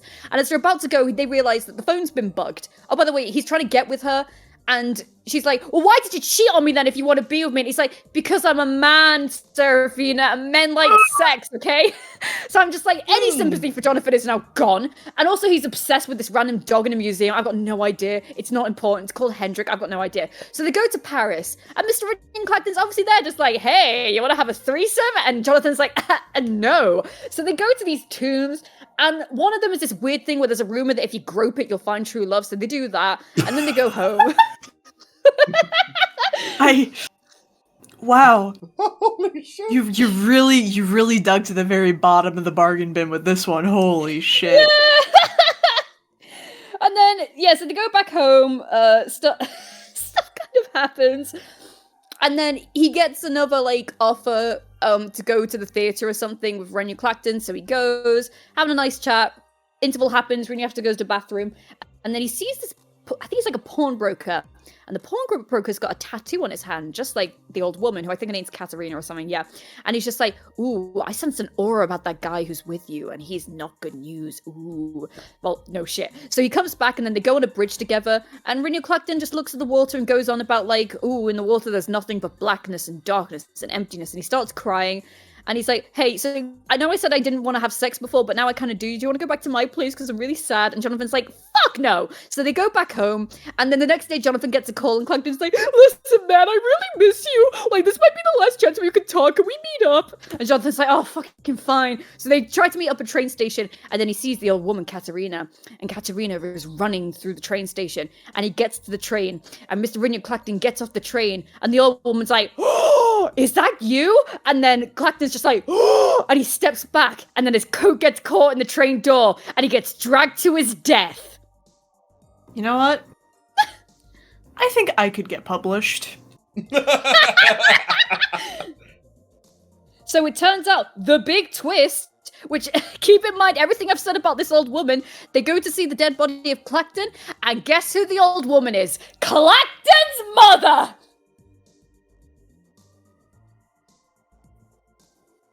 Gasp. There sure is a lot that's going on in this book, huh? Yeah, so the big twist is that it turns out she was like an Auschwitz survivor, and she had sex with one of the like Nazi doctors there, and that's how Clacton was conceived, and he was taken away to be experimented on. She never saw him, but she has this like sort of weird, like, you know, one of those Cassandra premonition abilities where she can like see into the future, but nobody believes her, that kind of thing. So that happens, and it's literally not relevant at all. But so he goes back home, and his girlfriend's like, okay, fine, I'll get back with you, but I'm not doing it if you have all this money. So he donates the entire £1 million to this trust fund. And then earlier in the story, she's just like, yeah, so I don't want to get back with you because, you know, my new housemate now, she always said that she got back with her husband, and she always kicked him in his sleep, and then she dumped him because she was angry. And then the story ends with her kicking him in his sleep, and she's like, it's okay, our relationship is fine. Also, they tested negative for AIDS, so it's fine. The end. Happy ending. Also, they just negative for AIDS, so it's fine. It's fine. But yeah, I was expecting some really cool team. Oh, by the way, the whole thing takes place over 11 days. Yeah. It's like, I was expecting a full, like, year thing where he just goes and spends the money, and then he realizes the value of life and all this stuff, but no! He just kind of accepts that, yeah, I'm gonna die, and then he doesn't, and he's just like, okay, fine, yeah, I'm a simp, and my relationship is cool. Not my fault, I'm a man! Someone wrote this. Someone published this. Somebody read this and said yes, and put a big old fucking check mark on it.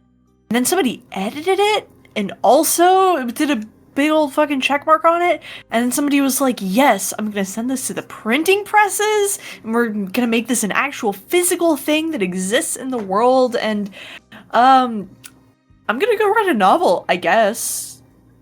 So, Oh, the yeah. better thing as well, which kind of made me just, what the fuck, is that right before he goes and sees Clacton that final time before he dies, he says, like, oh, so at that moment I sat down and I started writing this, and then he gets a happy ending because it turns out he becomes a cool publisher who publishes his book, and now he's all cool and stuff, and it's just like, fuck off.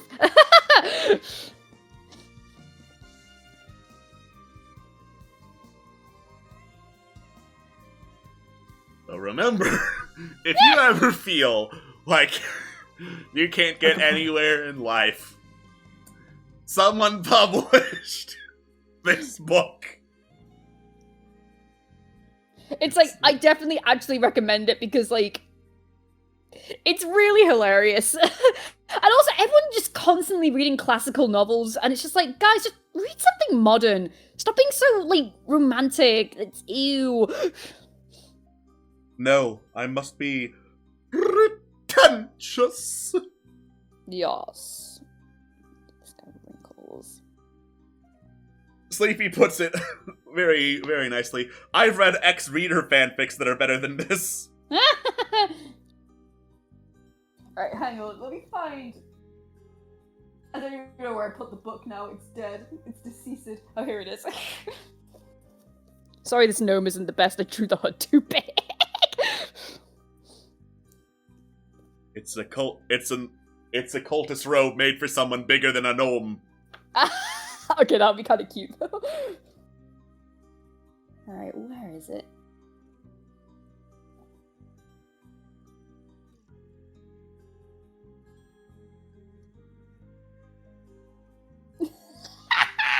Oh, it's so dumb!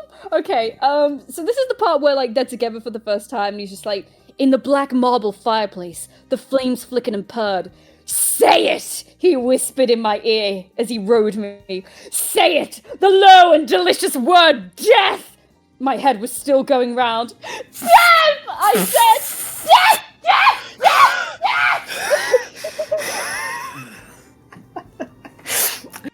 Oh my fucking god, incredible. God. Such a stupid book.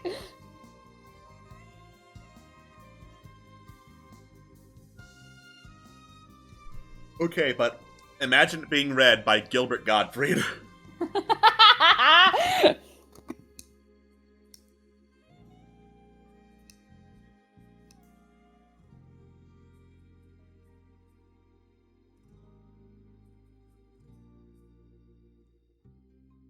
God, I'm imagining it, and it sure is something to, behold, I guess. Behold sure is a term. Behold and despair. Oh, baby, I've been despairing.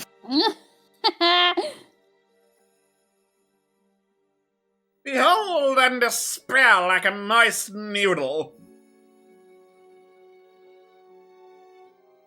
Look, it's him.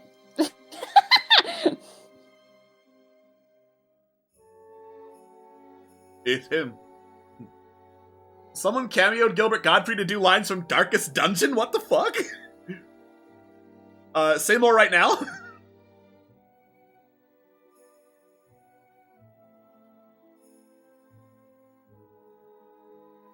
Some of the shit Queen reads with fanfic nights better than the... You're right. I mean, The Different was a work of art compared to this.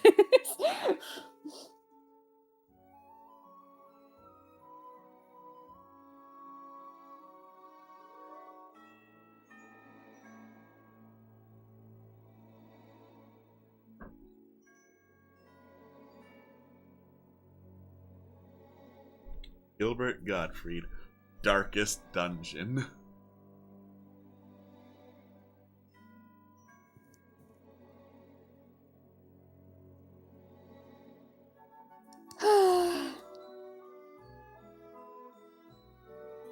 Alright, I have found a clip. Oh, go for it.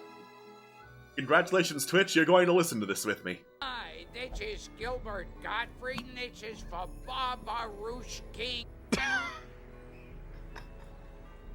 Hang on. Alright. Here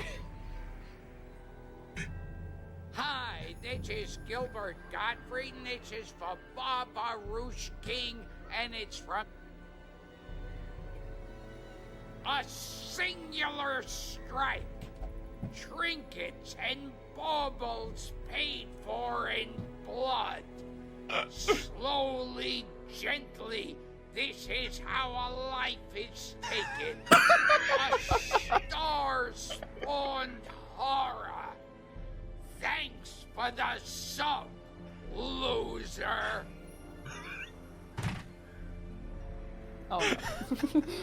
Oh my. Well, that was amazing. I am now going to find Darkest Dungeon lines to read in a character voice of some kind.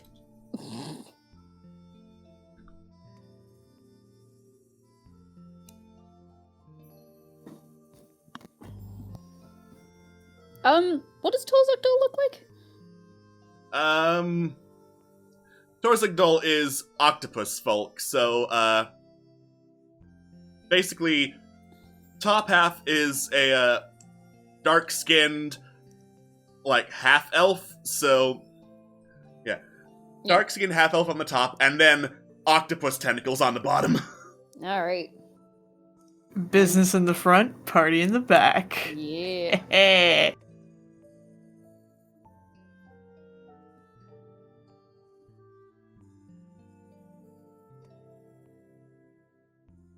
God, I'm trying to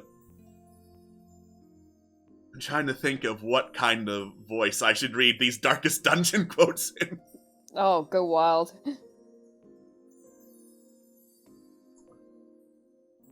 Alright.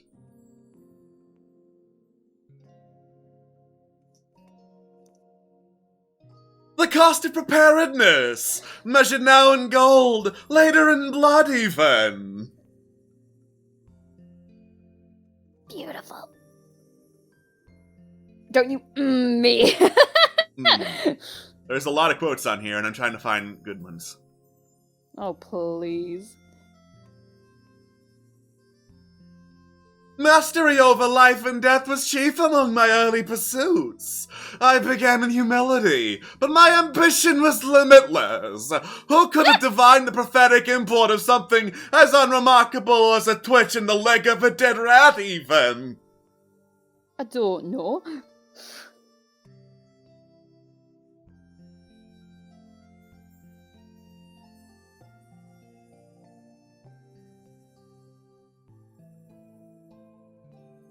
The darkness holds much worse than mere trickery and bogeymen.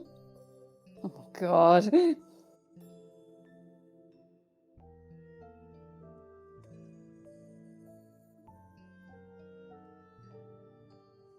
Ambushed by foul invention. God. It's cursed. Cruel machinations spring to life with a singular purpose. Of course they do. Even the cold stone seems bent on preventing passage.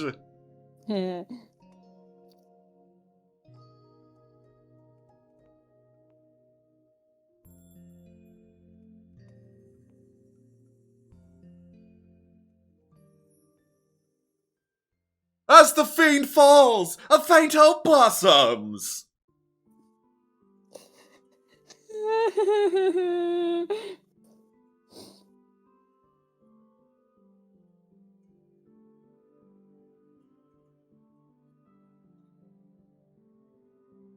Grievous injury, palpable fear. Just like the palpable fear you're fearing Nice. right now with the funky phantom.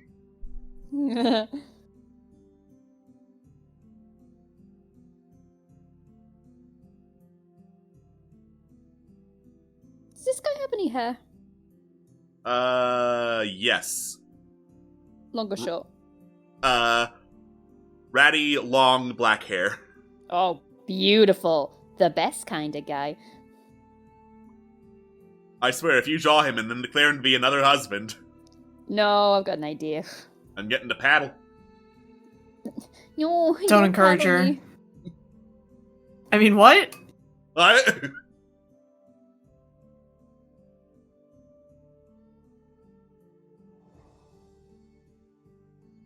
Remind yourself that overconfidence is a slow and insidious killer.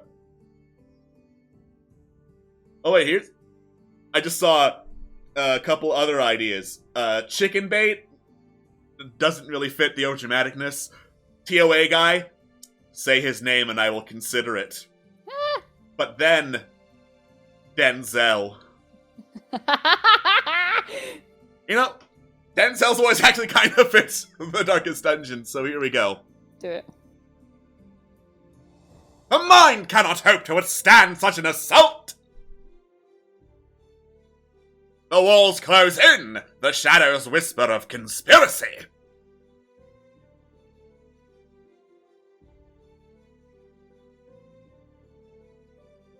Ringing ears, blurred vision, the end approaches! A riveting speech, Denzel. Phoenix, Zafira is not the TOA guy. What? Zafira is not the guy Emphatically in not. Annihilation. Now, I see that typo from autocorrect, and you have my sympathy for autocorrect, Onyx, because autocorrect is a bastard, but still, a Sararak. Lucy Supreme! I love Lucy, but it starts as Sararak, thank you. A Sararak, you got some explaining to do!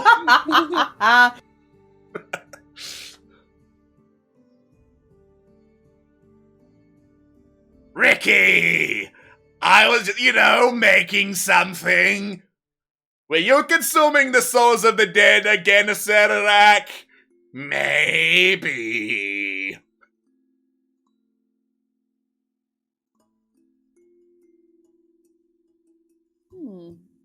I will not give this guy husband energy, but he definitely radiates bastard energy with this hair. Proper. Proper, yes.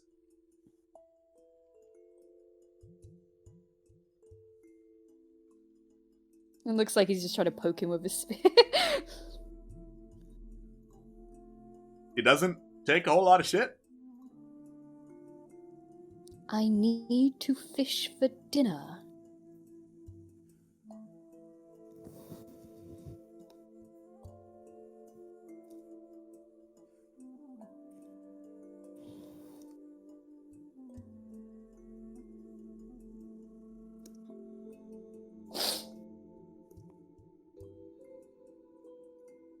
Yeah, the Golden Hind, whenever encountered, that encounter would be like, I am the best hunter in said area.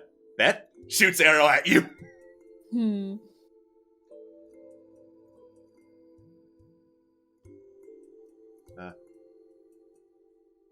Oh god, what about CDI Link? I don't know if I can do that voice, but I am going to try.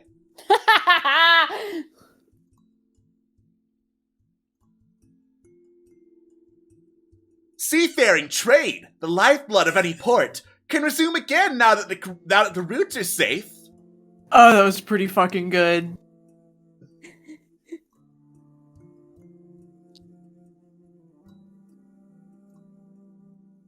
Golly. Golly!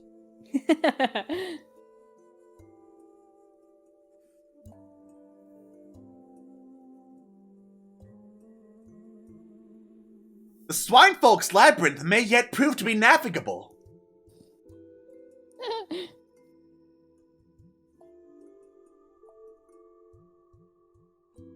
A Sararak sitcom would be awesome. I love a Sararak. Consider WandaVision. But either Wanda or Agatha is a Sararak. God. Wanda. Definitely Wanda. Definitely Wanda. Definitely Wanda. Yeah. I just offered up Agatha as an option for it's been a Sararak all along. Also, which would be very, very good, but also just so easy, you know? Mm-hmm.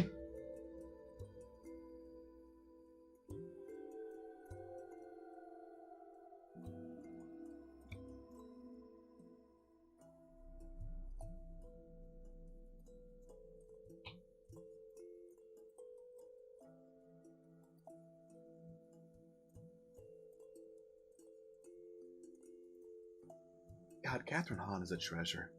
Uh-huh. We got Hell yeah. We got an Agatha Harkness pop vinyl in work the other day, and I priced it, I security tagged it, I put it on the shelf, and I gave it a little pat in the head, and I just like, I hope you sell well, my dear. Nice.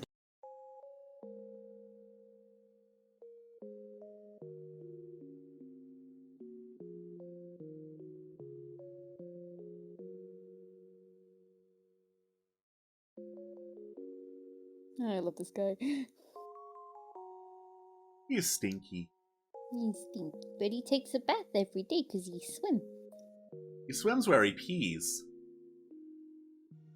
You just had to ruin it. I'm just pointing out that all the mermaids and cicalias and all the other aquatic races probably swim where they pee.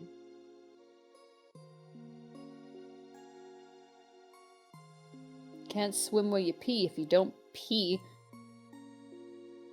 Alright, don't pee, your bladder explodes, roll a new character.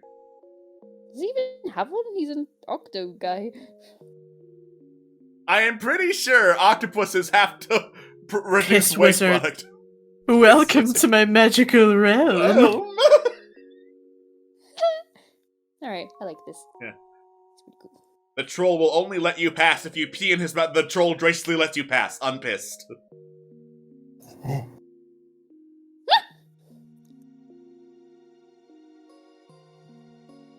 There. He's beautiful. He's beautiful. Asarak reading Go the Fuck to Sleep.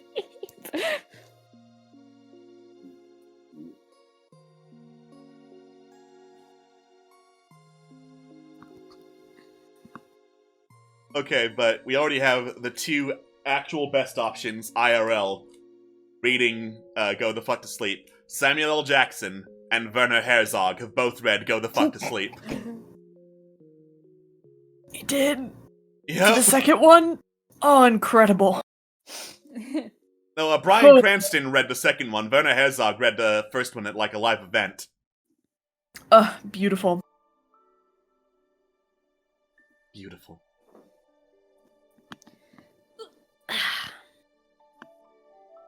Right. And thus, here are the wilderness in the wilderness in the wilderness in the wilderness in.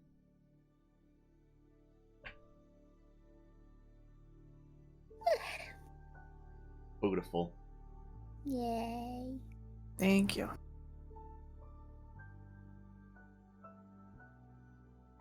Now we've got 15 minutes left, which probably isn't enough to do an actual location, unless that quote-unquote location is, fuck it, draw some dinosaurs. So, Dinosaurs! it's time for fuck it, dinosaurs. Did you screenshot? Yes. Cool. Oh god, where's my mouse? Okay.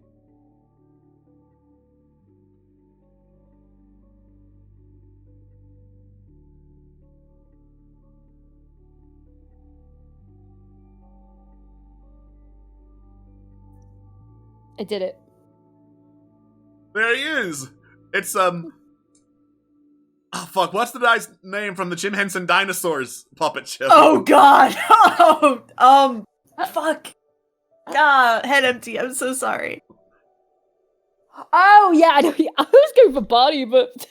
I see it. But what's Earl gonna Sinclair! Yeah. Earl Sinclair. Yeah, oh my fucking great. But what's gonna happen to us? We're gonna die! I remember the episode where it turns out that baby wasn't actually their baby. They stole the baby. Well, what happened is that eggs got swapped, like, as eggs, and then the guy was like, oh, here's my real son, I'm gonna bond with him, he's gonna be cool. But then the son rebels and they don't like him and stuff, and then they have to prove to, like, I think the dinosaur god or whatever, that, like, yo, I actually do like my son who I've raised since egg, and he's like, ah, you have proven to be a true father, and that was kind of it.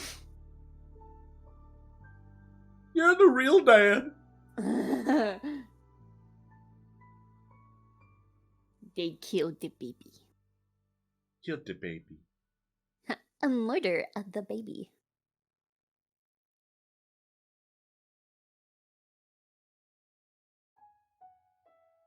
God, so I found this. I don't know why I'm speaking about this. I found this YouTube channel, and it's one of those ones that do like fake emergency broadcasts. Like they make a little story, and then they'll do a broadcasting. And one of them is like this sort of comet thing's heading towards Earth, and then they identify it as like a station, and they're just like, please remain indoors, la la la. And then it's just like, we have now identified that this thing is a hostile threat. As such, it is advised that you say your final goodbyes. And I'm like, fuck me! It's time for you to die. Yeah. But the thing is that I used to have nightmares when I was a kid of like, if I'm being in a dark room and a light would suddenly turn on and the light would have eyes, and it would speak in that weird sort of text-to-speech voice saying like, what are you doing here? It's time for you to go to bed. And I hated them. So, like, text-to-speech sort of emergency broadcast stuff really scares me. This is a test of the emergency broadcast system. You are in an emergency. Prepare your anus.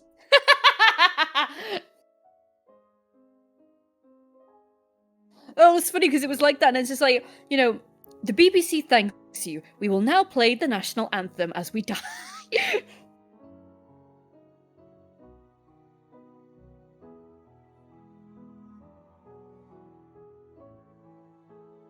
This is an emergency broadcast system. Assume the position. Awooga. Fisto, no, it's not an emergency. Assume the position!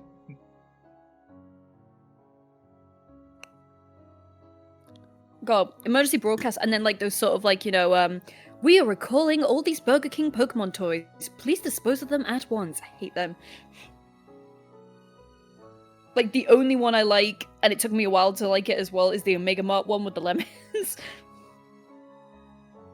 Welcome to Omega Mart. Lemon. Lemon. Lemon. Lemon. Omega Mart, you have no idea what's in store for you. Lemon. Lemon. You may be entitled to financial compensation. Lemon. Lemon. Lemon. Lemon. Lemon. Lemon. Lemon. Lemon. Do you remember when people called steamy fanfictions lemon? Yes. Yes, I do.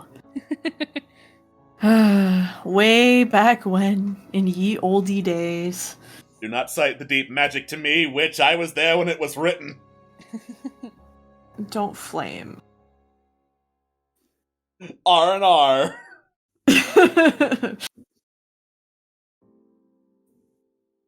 No flames.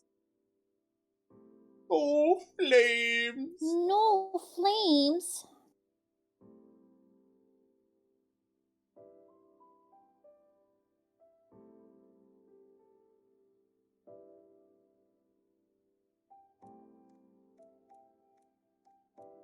Because if you flame, I'll kill you. I'll kill you. Hey, sorry I haven't updated. It's like I was busy with school and then I got hit by a car and then it turns out I was pregnant and I had a baby and then my house burnt down, but I just managed to update it with a quick chapter.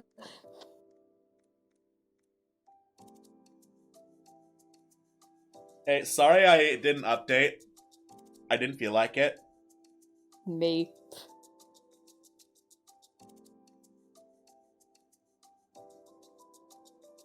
Okay, I like this little dragon guy. Jargon. Dargan.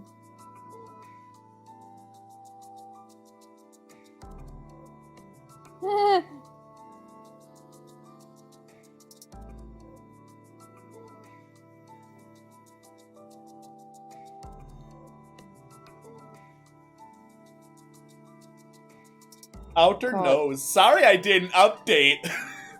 I was just falling in love with Sora-kun.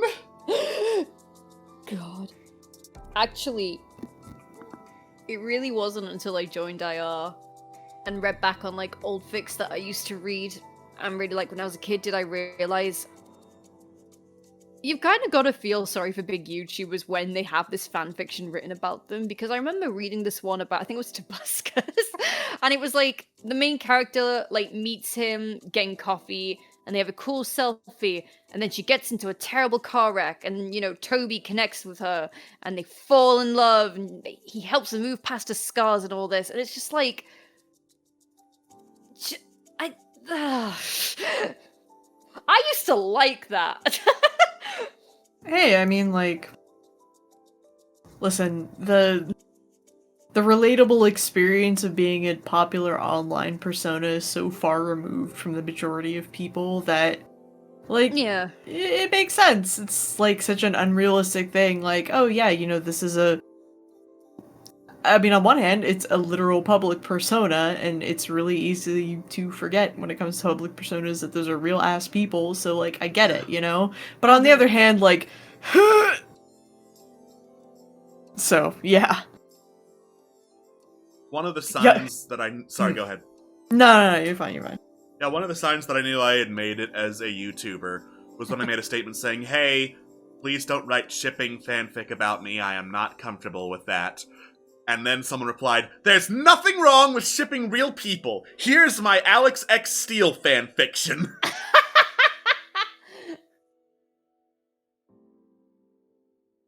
Was it at least punctuated? I didn't read it. Why would you read that? M2 block, baby, like, fuck it. Yeah. Fuck no, I'm not clicking on that shit. Fucking pic of, or rather, gif from Mad Max. That's a bait. God. Not to blast anyone on main, because I know this particular member isn't really in the community anymore, but I remember finding this fanfiction, and it's like, one day, someone walked into Alex's office, and he was sad and crying. Yo, the YouTube comments are being really mean today! Ah, yes, because that's my typical reaction to stupid YouTube comments. Me, who is one of the most free with the block button out of any YouTuber I know.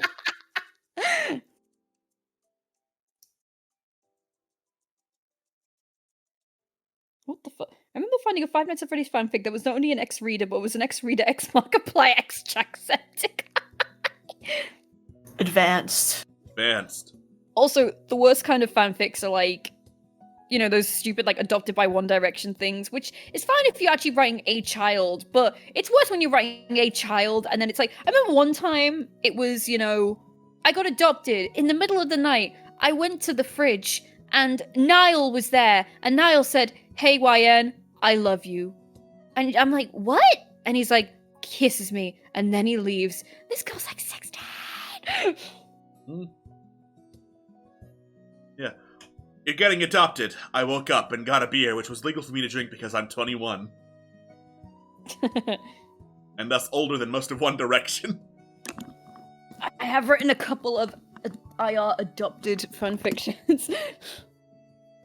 Oh boy. Because clearly, I'm all about it. I'm gonna be that one. I'm gonna be that one person who writes a One Direction fanfic, and it's gonna be made into 3 fucking movies. Yes, that has happened. Okay, give me 2 seconds.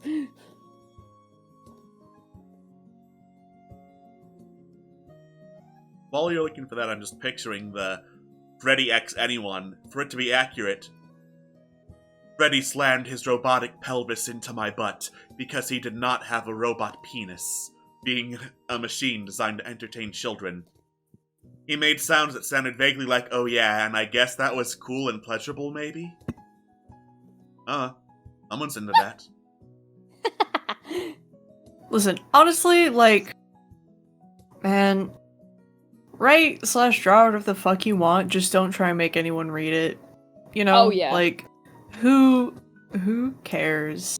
Have fun, live your truth, etc. Just don't, like, if a real person exists that you write a fanfiction about, just don't ask them to read it ever, show and you're that fine. shit to me. That's weird. Yeah, and like even then, there's a lot. It's like, yeah, you know, people have personas and shit. Like, you know what we're talking about. Don't show me weird Hunger Games shit where you go into graphic detail about how I die, and that's a great thing. That's weird. Also, if somebody goes by, like, their persona name commonly, use their persona name. Don't use their real name. Mm-hmm. Alright. Here is a story I found. My name is Hazel Lunar Nuss Mythology. I'm 16 and an orphan. Nobody will ever love me. I cry into my pillow. Then I get up and put my natural purple hair into a messy bun. I wish this orphanage would burn. The evil orphanage owner struck me because I existed and said, "Pack your shit, you're being adopted." And it was none other than Alex from Internet Remix. Alex from Internet Remix! I proclaimed and fainted. When I woke up, I was back in my bed. "Where is my new father?" I cried out. "He left," said the orphanage owner, "because he didn't come to adopt you. He just got lost. Now clean the floor, you dumb Twinkie." The end. Beautiful. There's another one. Snaps all around. There's a better one. I wake up and put some makeup on and put my hair into a messy bun. I look in the mirror as tears stream out of my beautiful blue eyes. Nobody will ever love me. I think to myself, I am a 17-year-old orphan, and everybody hates me because they're all so ugly and I'm not. The evil orphanage owner comes into my room and beats me up before saying, "Pack your shit, you're being adopted." I pack my few belongings into a bag and skip down the stairs, and I gasped as I see my new adopted father. It's Peter Hoss. Got me again! Oh, got him, baby. Man, I love Peter Hoss, but he would make a real shitty fucking Fuck.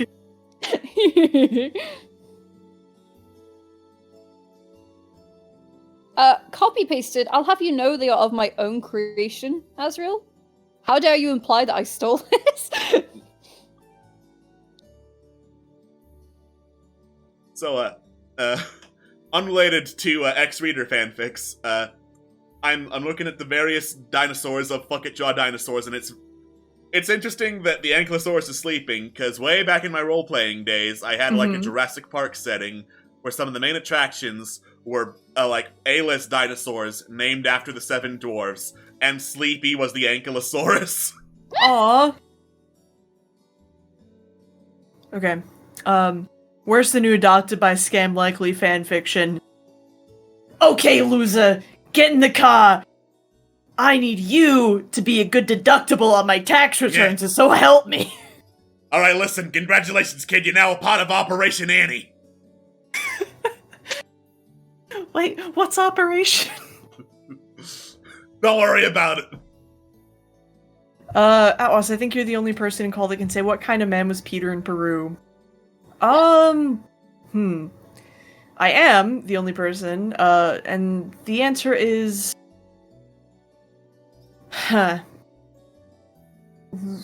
more reliable than you would think, while also being kind of shady, and also, like... I'm a little biased because he deadass saved my character's life, also, during a very tense moment, despite being German, the greatest of character flaws at that time period at the very least. So, no, he was very interesting, and he was a very interesting guy to have around. We'll keep it at that. He definitely had a lot more going on than he was telling anybody, but he was personable enough that he was, you know, everyone was more than willing to travel with him. He was also the quartermaster of the quote-unquote expedition.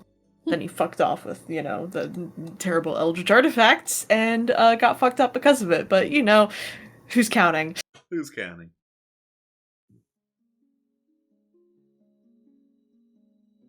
Anyway, dinosaurs. Anyway, dinosaurs. However, it is 6 o'clock, so... It's time for the apocalypse! Well, we've had the dinosaurs, now it's time for the meteor! I love you. You love me. Alright. Alright. Dinosaurs are saved. Now to bring down the meteor! Rock. Woo. There we go! That's what meteors look like. Oh no.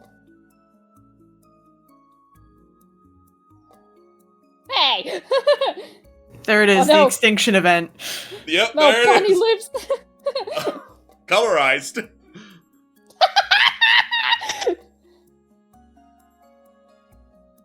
Good night, everyone. Good night, everybody. Good night. Thank you all for joining us. You can't see it, but Barney the dinosaur is now massive.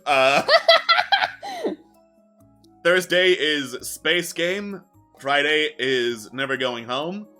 Saturday is the last Psychonaut Saturday, I believe.